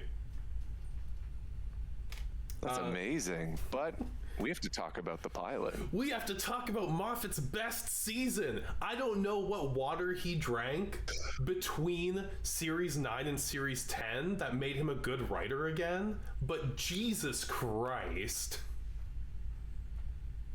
And guess what? Fans don't really agree with us. There were a lot of 8s in the previous episodes, but this season cruises in the 7s the entire time. Fans don't know what they like. Woo! I'm just gonna. Let's talk. You know, this isn't my story to tell, but you know when you're confronted with a piece of media that people don't like, and you're like, I know it's good, and I have impeccable taste, and I can't think of a reason aside from racism why this didn't do as well in the ratings. Or homophobia. That could be another fun one for this season. That's true. Because our companion, we get a black lesbian companion. Yeah, we get Bill Potts. My favorite companion of the Moffat era, right above Rory. I love her so much. The way she's introduced this episode is Pearl Mackie is such a charming actor. I mean, the acting has not been the problem with any of the companions. But for some reason, Moffat's writing and Pearl Mackie's like natural charisma have somehow synergized to make Bill Potts. And it's because Moffat has disposed of all of the issues in a female character that normally distract him from writing a human being. Yes, she's a black lesbian. That is to say, sexual availability. Yeah. No, literally, the scary thing is, and like maybe the uncharitable thing to say is that I do genuinely think that's what happened. I think he just like is better at writing characters that he doesn't want to have sex with. It's dark, but we've had this discussion and I've come to agree. I think the pilot is Bill's introduction is so strong. I was feeling we're so back, baby. Yes. And it made it really pleasurable to watch. And I think the payoff was cool. And the alien the sci-fi concept was really interesting. A bit of a rehash of The Lodger with like the whole this alien thing wants to go away, but like done way better here with Heather. Yeah. And I don't know. It also has fewer victims. Me always looking out for the fictional people. I know. But it's true. It does have fewer victims. And also it's like a really emotional finale. And also, I don't know, it's just like Peter Capaldi and Pearl Mackie's chemistry on screen is also really like tantalizing. Like you're really bought into her as a companion in a way that I haven't felt like since Donna. Yeah, I think this is what A Tier is made for. This is what A Tier is made of. And I'm gonna put it. Where should I? Should I put it like just like the top? I don't know if it's better than Under the Lake. You're right. I think you're right. Better than Face the Raven. Yes. If only because we actually have a fresh face for a companion and not somebody who should have died 15 times by now. Yeah, but I want to talk about Smile the next episode because in preparation for the stream, I lay awake thinking about this episode. There's a bunch that I like, but it's weird. Yes. I like how it looks. I like the nanobot structured colony. I like some of the people we meet. I like the first half where we get to know Bill because she's experiencing the future and looking at it with wonderment. But like most of the actual plot, most of what actually takes place, I have some stupid nitpick about, like how these caretaker robots are objectively bad and these people need to read Asimov. I'm begging. Or like, yeah, I just don't like how the colonists behave Right at the sometimes end. in a Doctor Who episode. Yeah, sometimes in a Doctor Who episode, you just hate what's killing people. Yeah. And you're like, I wish this wasn't killing people because it's not compelling, it's annoying that Yeah. this is costing human life. And this is one of those episodes where I'm like, it's sort of it's a Moffatian thing where it's like, stay happy, can't stop smiling. It just is not great sci-fi. No, It's a great sci-fi costume. It's pretending. And I think part of the drawback of that is, one, not being able to think of stakes that doesn't include somebody dying, like, Yeah. and also the fact that it's an empty area. Like the set, like there's nobody here. It's just the two of them. I mean, that's to the episode's credit for the first half, because we get to see Bill respond to the future, and she's a great character, so seeing her respond to the future and slowly find it suspicious was the best part of the episode for me. But would it be stronger than seeing her interact with future people? I see. Yeah, you're right. And I'm giving. Yeah. And also, I think the robot threat would have been more real if there were people who were actually in danger, and we could see how Bill and the Doctor are dealing with this and how they are like setting out to protect people, and maybe they have different methods of trying to do that. I don't know, like I think it was a missed opportunity. I don't love like empty warehouse episodes like this usually, because the mystery of where all the colonists went isn't that interesting.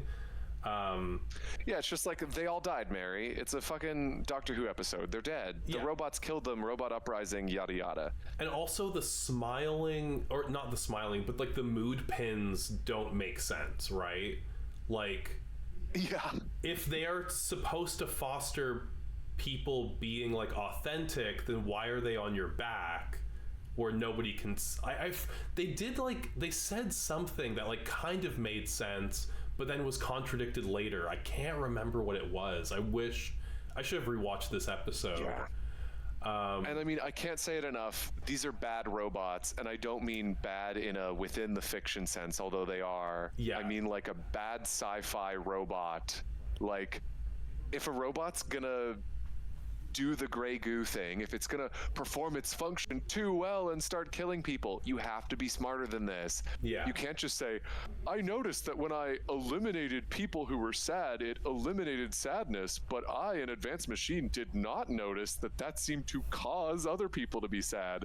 I just kept killing them. Yeah, Someone programmed me. It's a problem. Like, The problem is the killing. Like, if there was some other consequence where it's like, if they went to a colony full of like Stepford wives and they realized slowly that everyone was on weird psychedelics and that they were actually like starving, or the colony was going to collapse because their emotions were being forcibly regulated by robots who just wanted to keep them happy, we're in better territory right away. or that But we need more actors, and there's less running down hallways. or that the robots were failing to take care of people because everything seemed fine to them, but like there are actual serious problems, like something like that. I think I remembered. I think it's like, oh, the pin is on your back so that people can see how you're feeling when you're not looking at them. I actually don't remember, but I remember it contradicting itself multiple times and us going like, okay, but what are the rules here? Yeah, it's like there's a bunch of almost smart in this episode. Yes, I don't think it fully lands, but again, I think the character work is great. I think the 12th Doctor is finally in his element, because like series 8 and 9, I didn't really know what to do with him. But now it's like, okay, he's like softened a lot. He's not an irascible asshole. Like, and I get that it's supposed to be like they were trying to like do this arc where he starts off really gruff and mean and then ends the show by like being nicer and whatever. But I think they overplayed their hand with series 8 and making him such a dick. Yeah, and I also, think we've dwelled on this episode long enough. more than it deserves, honestly. I think it's the C tier. Yeah. Where do you want to put it? It's like a high C tier, but Yeah. Should we put it? I think it's better than The Husbands, maybe. It is. I would agree with that. I would say I would still maybe above The Woman Who Lived. Yeah, okay. You're right. I think I'm fine with this. Thin Ice is another tough egg to crack because I love this season ultimately, but the stuff at the beginning is not quite perfectly baked. I remember liking this episode. I like this episode a lot. I like that the villain is a human and that like the alien presence is actually a victim. It's just being fed people to produce fuel for the Industrial Revolution. Yeah, I really like that concept. And it's like, I think it's the one instance where killing people is actually fine because it's thematically relevant. Oh yeah, I wasn't bothered by NPCs dying this episode because we were given a really good reason. Confetti. Party balloons. Finally. Can't believe it.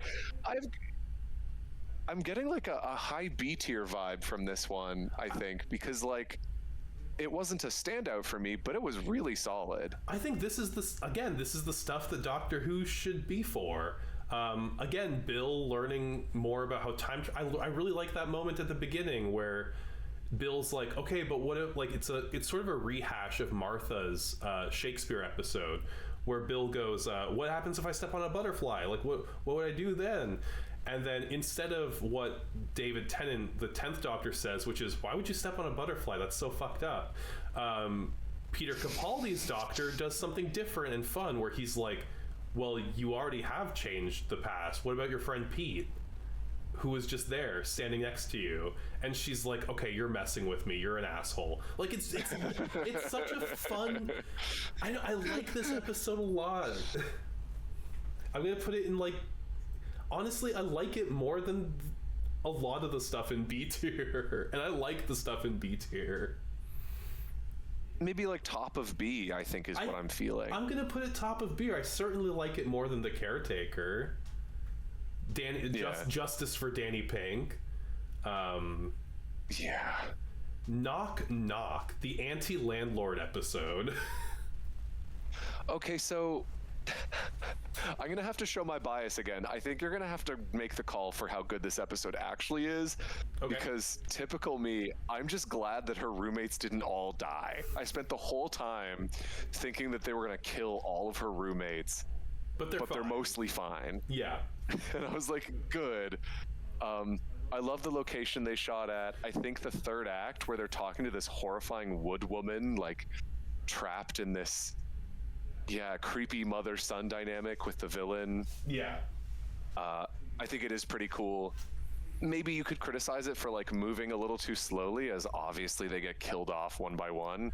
But it is cool. I mean, I kind of wish more Doctor Who episodes were paced like this one, because we actually get to meet her friends for like the first 15 minutes. And they all have personalities, and we get to see her moving into this house with her like flatmates. And the Doctor... RTD would have killed them, just so you know. RTD would have killed them all permanently. He would have introduced them just as well, and he would have been like, they're dead now, and she's just going to have to be fine with it. I don't know that she would have had Or he'd be like, they're part of the house now. Their faces come out of the walls. They're fine. God. Don't remind me of Love and Monsters. I don't need that right now. We're talking about good episodes. I'm gonna get these jabs in. I'm gonna get the jabs. Oh my god. Yeah, I like the spooky aesthetic. I like the set design. I like the not monster. She's a woman. She's a sad woman. I've also liked, let me just say, like, for the full season that we've got up to so far, is that we really haven't had like an alien villain.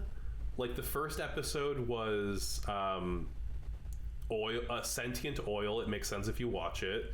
The second episode was these malfunctioning robots. The third episode was that alien fish who's like not really like a villain or a monster. It's just like a poor thing. And this episode we have the Beatles, which again, they don't have a scary plan. They're just doing what they do. I really like the episodes of Doctor Who where it's like there's no cackling villain. It's just like an alien creature that doesn't know that it's doing harm. Yeah. But I think this is like also B tier. I was gonna say like,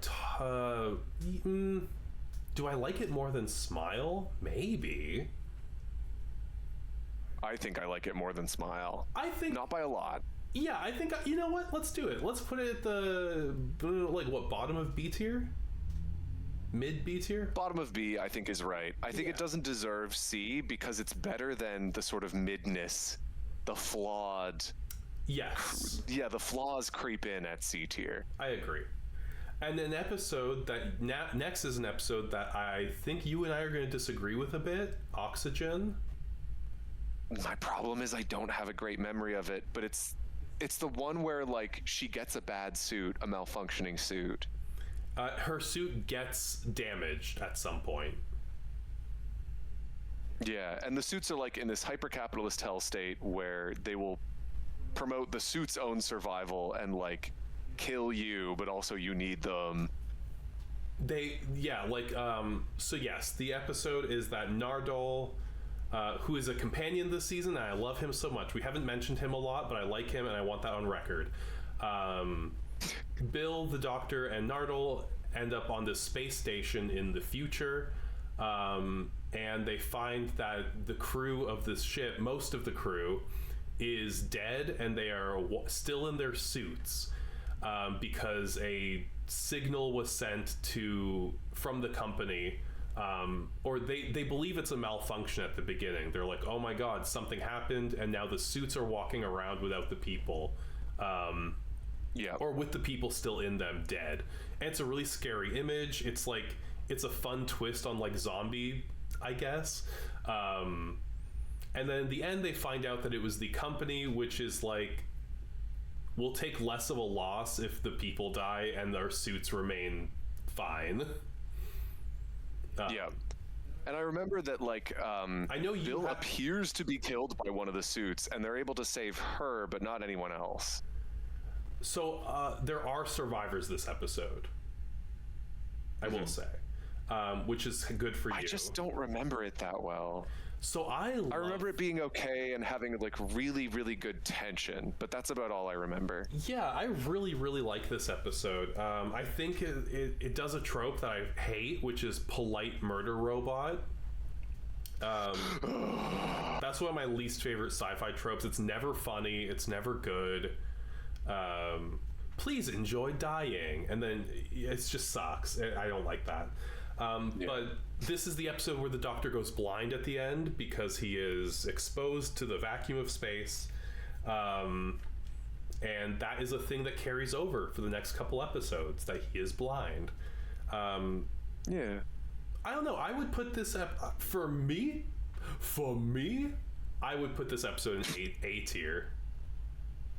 Okay, I'm going to let you rank it entirely because I don't have a firm enough grasp on it, but I kind of trust your read of it. Okay, I will put it, I'm going to put it above the pilot. I don't know, I think it's a fun sci-fi concept, a harder sci-fi concept than we've gotten with Moffat for the last like 6 seasons.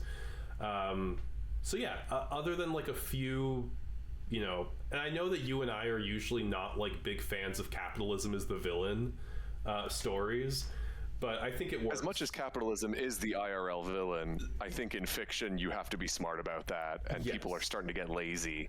And I think this episode is a solid example of that. Not perfect, but solid. Okay. Next we have a 3-parter, but I think we gotta rank them separately. Yeah, they're kind of 3 different stories, because first is the story where they're in the basement of the Vatican and monks are running around and dying from reading something whose revelation is so terrifying. Yes, and the Vatican is like, oh, doctor, oh. Yeah. Yeah, I love this episode. I love that my favorite scene in this episode is when Nardole and Bill separate and end up at CERN through a portal in a wall. And everybody's there is like, we've got a bunch of dynamite, we're gonna blow ourselves up, it's gonna be cool. And they do that thing, right? I think it's called the shadow test, where it's like, oh, say a number out loud when I slam my hand on the table, and everybody starts saying the exact same numbers over and over again, no matter how complex or whatever, like seemingly random they are. And it is revealed that, oh my god, the whole universe is a simulation.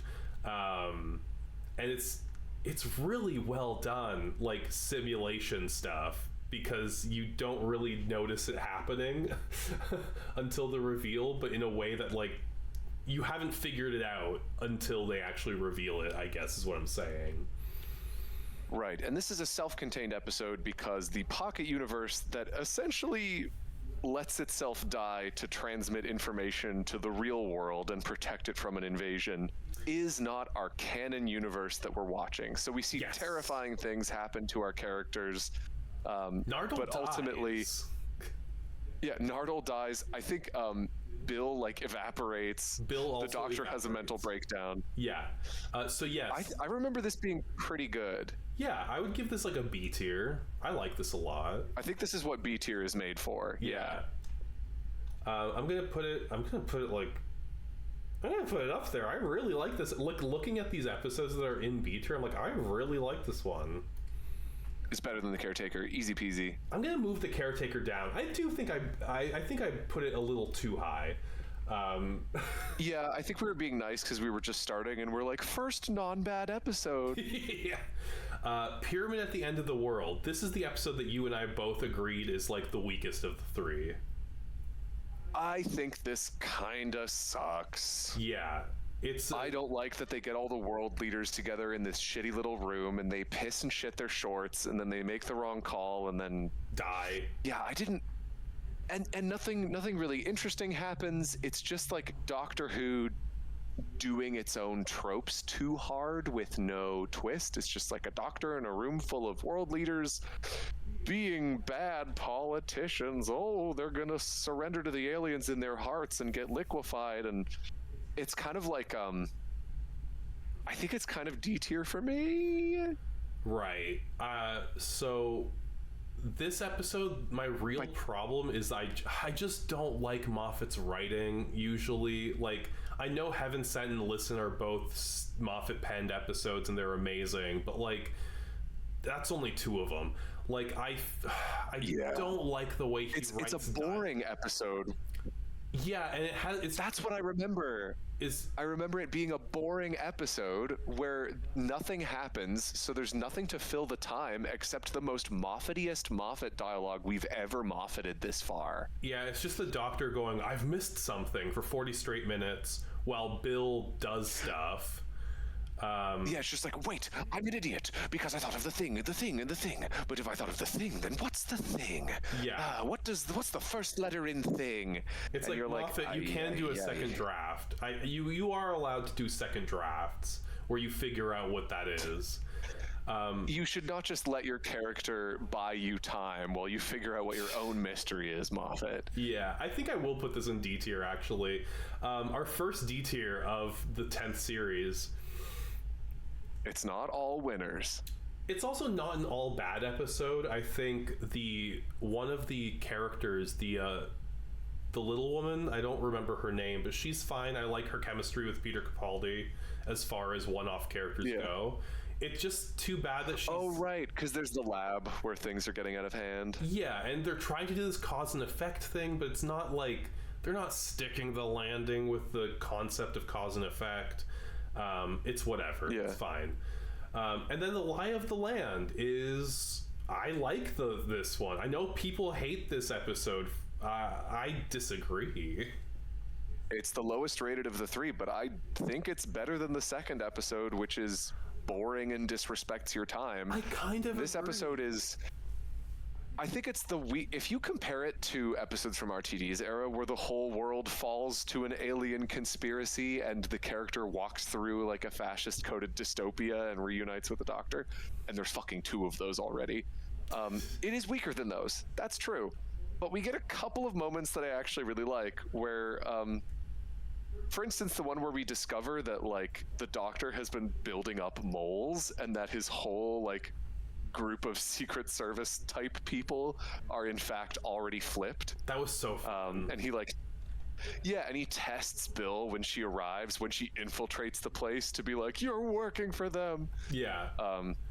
Like, I liked that. I don't have really strong, fond memories of much that follows. I understand the criticism. yeah, I do understand that there's like valid criticism for the episode, but I also like, I really like the Bill talking to her mom. I like that Bill's mom and her relationship to her dead mom is like a thing that keeps coming back. Oh my god, I forgot that Oxygen has the scene where Bill thinks she's about to die and she cries out for her mom, and it's really good. Anyway, Yeah. so this episode is cool. I really like that. I like the resolution of Bill projecting the image of her mother out through the linchpin that is sort of hacking people's minds and sort of freeing them from that, you know, mind control or whatever. I don't think it's like yeah, that payoff was pretty all right. and like emotional. Like, I don't know. Somehow this season is the one where Moffat was able to nail emotion. I will say it's dark as fuck that we get confirmation that a whole bunch of people in the UK got sent to camps by the repressive alien government and like killed and like tortured and reprogrammed. But when this is all over, the doctor's like, humans are just gonna forget. I hate it when they do. They've done this 2 times with Capaldi now, maybe more if I'm forgetting some. Like, that's the thing that pisses me off. Just this idea of like, humans, you'll all forget, and it's like, no, you won't.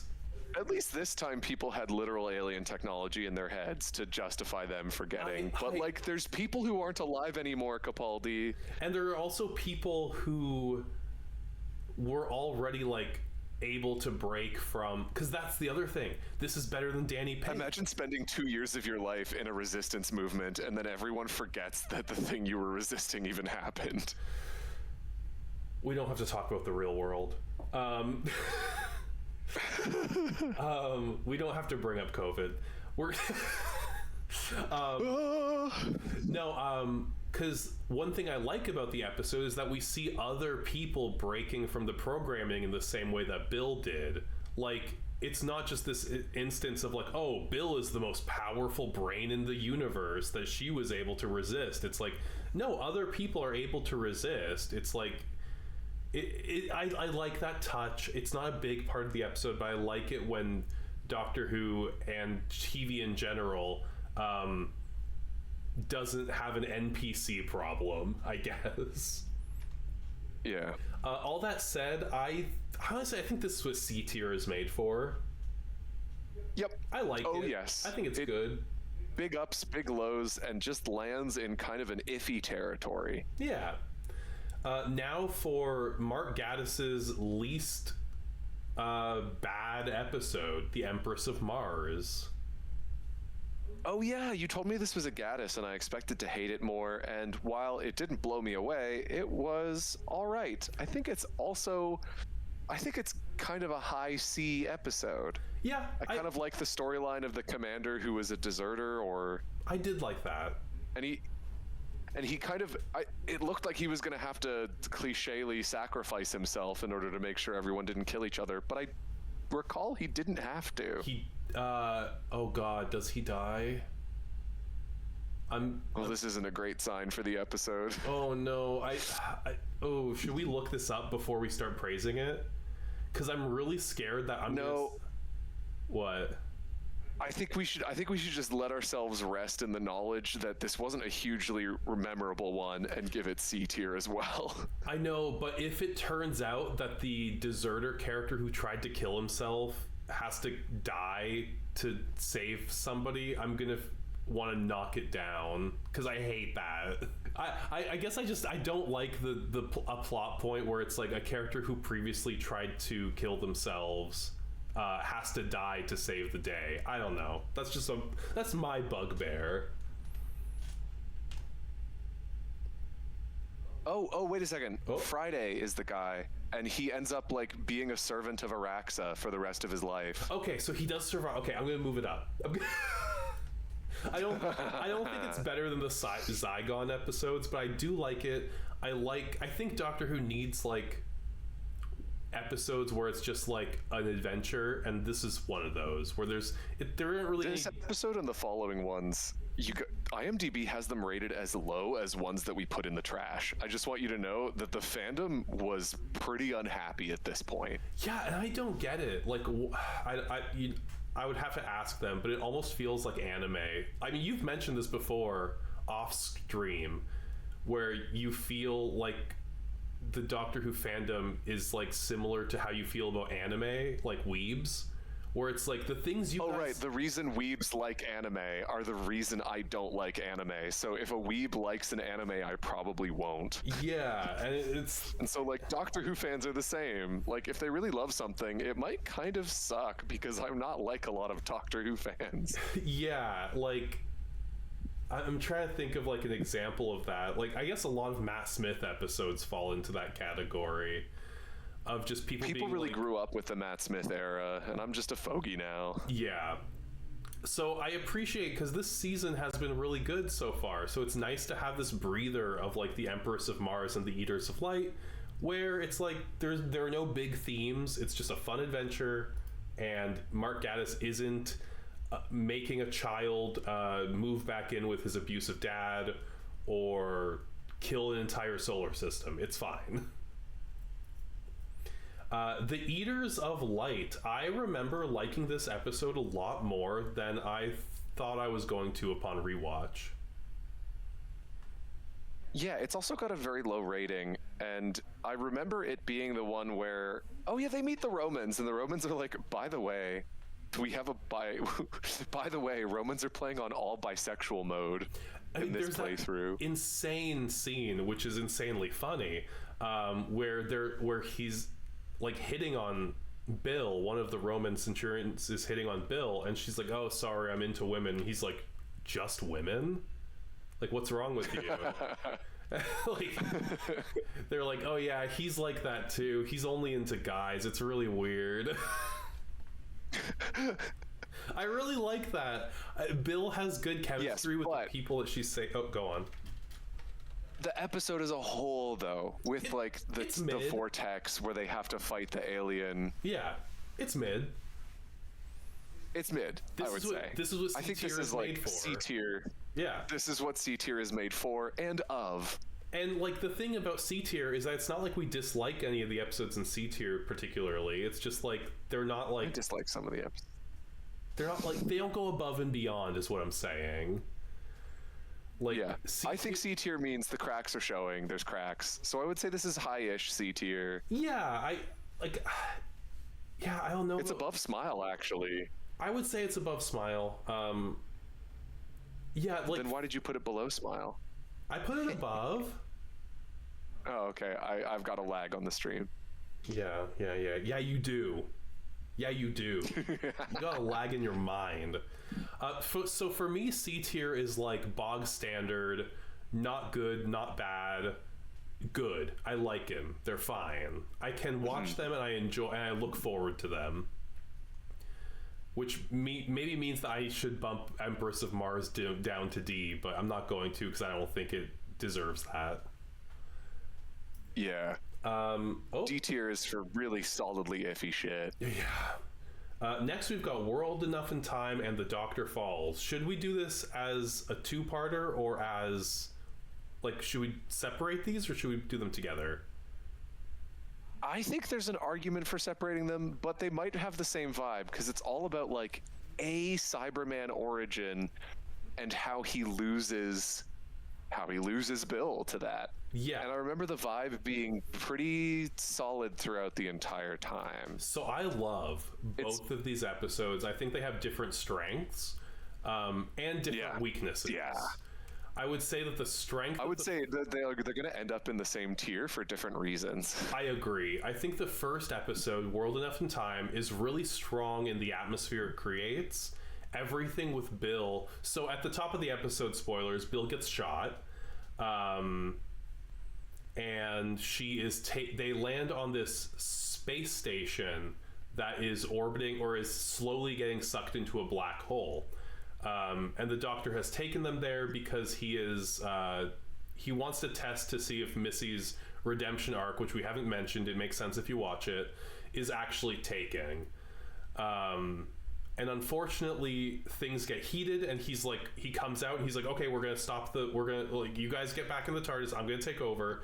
But Bill gets shot and gets taken by these strange beings on a stretcher. These people who are wearing like hospital gowns and these like weird cloth masks. Kind of looks like gauze. And everything in the hospital is amazing, I think. Bill meets this janitor. The hospital content is nice. Yeah. Bill meets a janitor. He's helping her, and she is like learning things about this weird world that she's now in. The scenes where she is in the patient area with all those people sitting in their chairs. The volume knob on the pane, not voicemail. Oh, yeah, what is it? Oh, it's God. like the pain measure device. It just says, like, it's just somebody, like, they have, like, buttons where they can push, and they can be, like, nurse, or pain, or, whatever. And there's somebody pressing this button over and over again that says pain. And then a nurse comes in and turns down the volume on the speaker. That's the word I'm looking for. That is a really good moment. It like earns that first part a pretty high place. And then the second episode is mostly about... However, I need to go into the flaws of the episode, and namely... Oh, yeah. The doctor and the master and Nardole at the top of the station. The concept of this episode is that because one end of the station is closer to the black hole than the other, time is moving differently. So years go by for Bill while the doctor and his friends, I guess, are at the top of the station. And he knows this. Saying Moffat one-liners.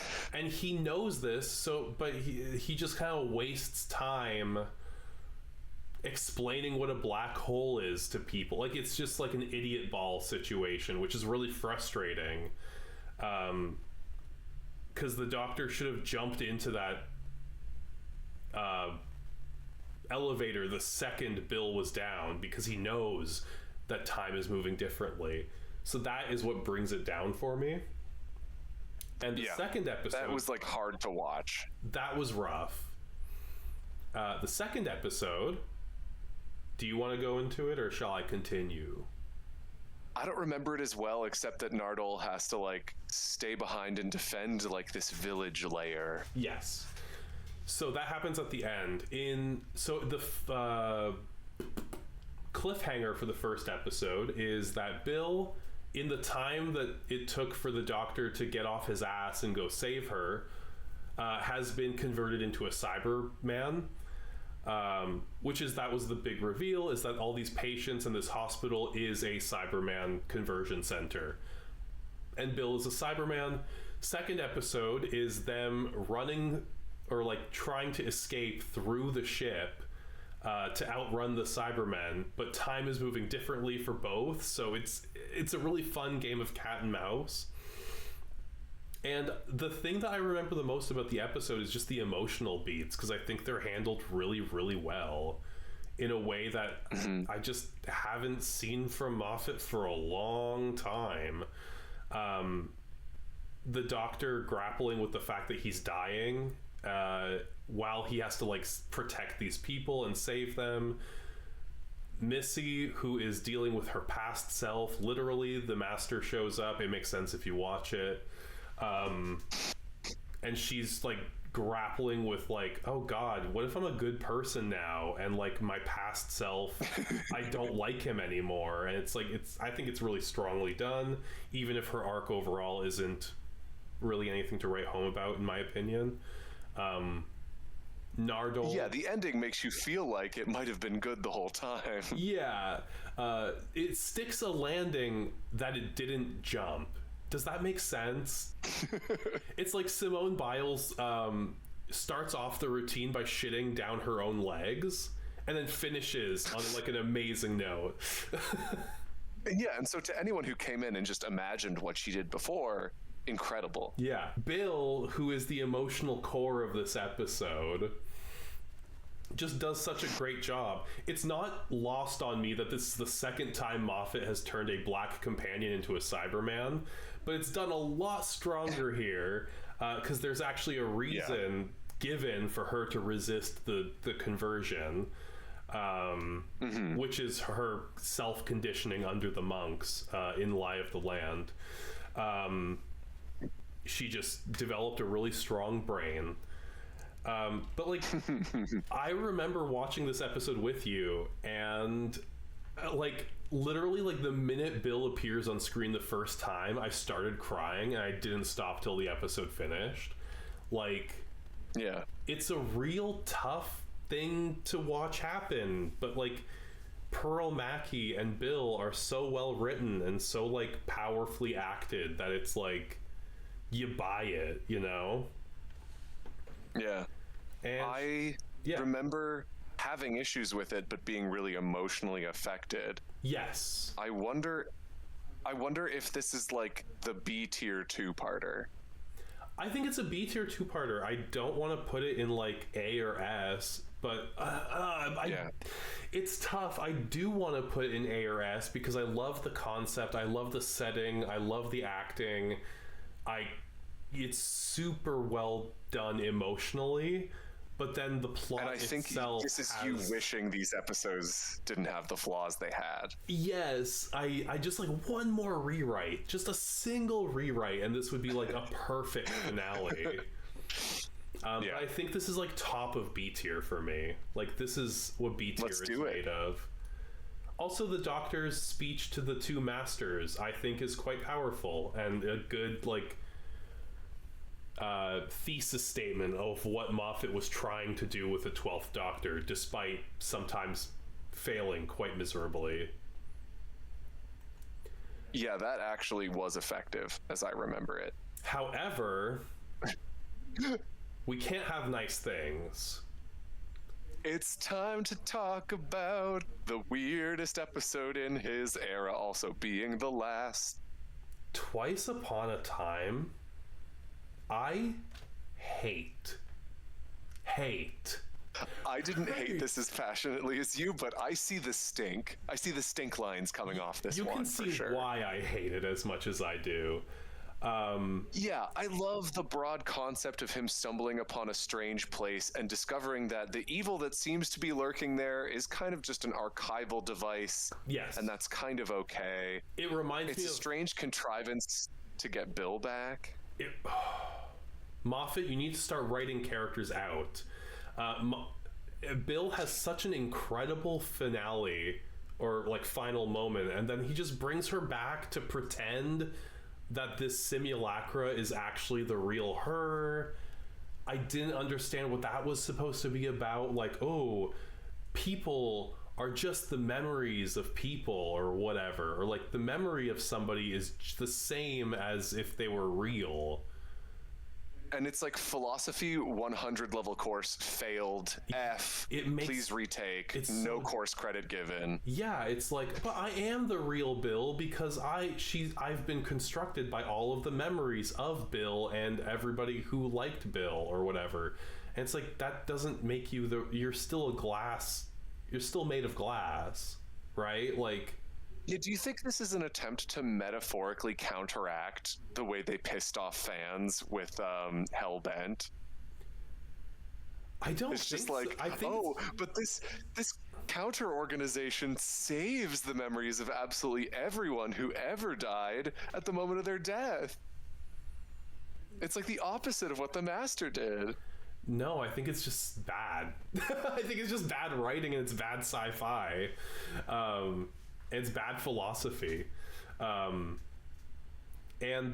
also I like the concept of the Doctor encountering a being that he thinks is malevolent but turns out to be fine, except the being itself never explains itself that way. Like, it has ample opportunity to be like, oh, we're not doing anything evil, this is purely archival purposes.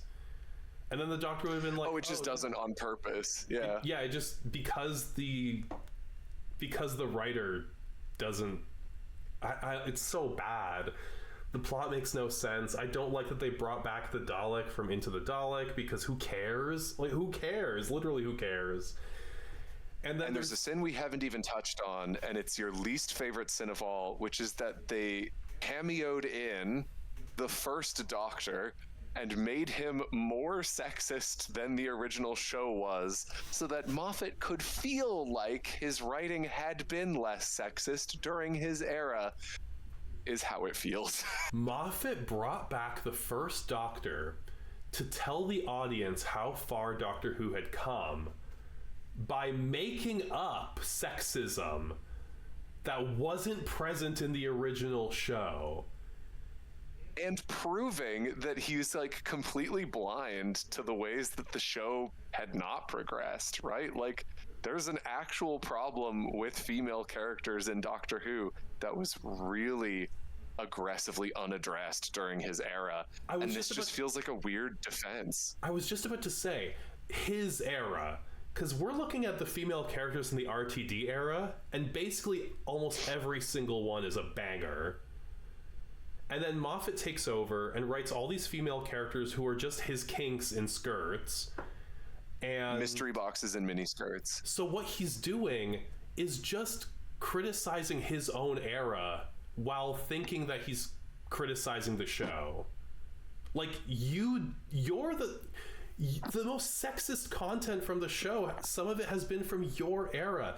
2 seasons ago, the Doctor sexually assaulted a lesbian under your watch, man. Like, what are you patting yourself on the back now because you wrote one lesbian of color? Get over yourself. That's crazy. I've got you going. I was going to say that this is tragic. Throw it away. Okay. I don't get what they're trying to do. I get like the whole idea of the first Doctor and the 12th Doctor like meeting and mutually growing to accept their death. I'm fine with that. I think that's great. But literally nothing else about this episode works, like on any level. His speech at the end is the first time I've ever yelled "shut up" at the TV, because it just went on for hours and hours and hours. Oh my gosh, you're right. His death speech is maybe one of the worst. It's maybe one of the worst Doctor send-offs before regeneration I'd ever seen. Literally, like, I thought the 11th Doctor's speech was bad and long and overdone, but then in comes Capaldi, and Stephen Moffat just, like, can't help himself and decides to give him a full, like, 5-minute monologue about eating pears and making children happy or whatever. It's so stupid. And it's just like, imagine if a Shakespeare soliloquy were unpoetic and also about banal shit that comes out of left field. And that's the parting words of Capaldi. It's really tragic. Yeah, because, like... But the tears throw it away. Like, I'm just thinking about, like, the previous Doctors, right? Like, the 9th Doctor, his last words were, "Rose, you were fantastic. And you know what? So was I." And then he bursts into light and dies. The 10th Doctor's final words are, "I don't want to go." And then he blows up and dies. Peter Capaldi gets this, like, whole monologue. And I get that, like, Peter Capaldi is a fantastic actor. He monologues really well. But he can't save every monologue. I don't know. I think this is such a this is such a pathetic end to such a great Doctor and such a good season.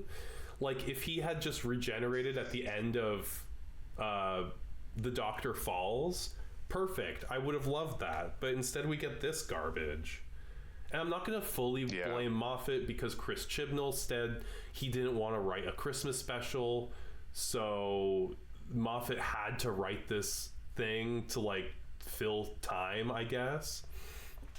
But, like, it sucks when your time filler is the Doctor's regeneration episode, I guess. Would you say it's better or worse than Death in Heaven? Oh, God, don't make me choose. I think it's... This is what we're left with. Oh, no, I think it's... You know what? I think this is top of Throw It Away. If I had I was going to suggest the same. That's the compromise. If I had to choose which episode to watch, and I had a gun to my head and I only could choose between Death in Heaven and Twice Upon a Time, it would be Twice Upon a Time every time. I agree with you. I would rather watch Twice Upon a Time. Despite the fact that it shits on every single character present. I mean, so does Death in Heaven. Yeah, not to and many who are absent. Yeah. Not to this degree, I don't think, but yes. Anyway, that's our tier list. We finally finished the Capaldi era. And look, he's got some weight towards the top, although he has much more shit than he has goated. That's too bad. The lowest lows and some of the highest highs. Peter Capaldi I suppose so. Peter Capaldi as a doctor, I think, doesn't settle in, unfortunately, until his final season, and I would have loved to see another season of him with his Series 10 persona. I think Series 8 Capaldi, the writers have no clue what to do with him, and he's just an incomprehensible mess, but Capaldi is not the issue ever in any of these episodes as an actor. And neither are Bill, Pearl Mackie, or Jenna Louise Coleman, right? Like, it's just a tragic case of, like, a showrunner who doesn't know what to do until his final season, and then is just sort of plodding along until then. But now we finished it, and you know what? I like it better than Matt Smith's era, all things told, honestly. Me too. I agree. Like, well, you know, Matt Smith became a trigger. I was not pleased. I know. Every time you had to see him on screen, you were like, oh, I'm back. But at the same time... So overall respect to this era. But I told you, right? When we were going into the Moffat era, I told you there's a curve. There's a bell curve. There's a, of where it starts off strong, enters a nadir at the end, in the middle, and then comes back strong again. And I think I was correct. Once we're finished Chibnall's era, we clearly need to combine all of our tier lists and every see single if episode. The tiers for... Yeah, and we'll just see if the tier in one season is equal to the tier in another, or if we were, like, being too nice to certain seasons. 100%. I think we were. 100%. I think we were trying so hard. I wasn't trying to be nice to Series 8, but I felt like you were. I don't think I was. I think I was ready to shit and piss on all those episodes. So, we are going into the 13th Doctor, Jodie Whittaker. What are your expectations? What are your hopes? What are your dreams? My expectations are that the entire era is going to have the same rough character as Dinosaurs on a Spaceship, because that's the Chibnall episode that I've watched, and I remember its vibe really well, and I expect the whole era to be this kind of weird, disjointed bewilderment that might have a good villain here and there. My hopes are that I'll like it more than you, but I think I will like it even less. My hope is that I can find some grace for it. But we'll see. And with that, I've got to make some rice. We gotta have dinner. I will see you soon. See you later. Here's the thing. I don't love Peter Capaldi's era. I just don't. I think he's a fantastic actor who got some really bad stories. But if you look at this tier list, I mean, most of it's C tier. But there are more B's, A's, and goateds than there are D's, tragics, and throwaways. So there is like this sense of it did get better as it went along, but oh my god, Series 8 was such a rough... It's maybe the roughest introductory season for a Doctor that there's ever been. I know people don't like Series 2, but you gotta admit at least David Tennant was a consistent character. But Series 10 is one of my favorites. I know people really dislike it or they find it boring or whatever, but I'm like, of the Moffat era, Series 10 has some of the best sci-fi and some of the best character writing. I love Bill. I love the Doctor in Series 10. I love Nardole. I even like Missy, even though all she does is dab. Yeah, I don't know. I love this show. I sometimes hate this show, but it's never the show's fault. It's always the writers. What else is there to say? Doctor Who.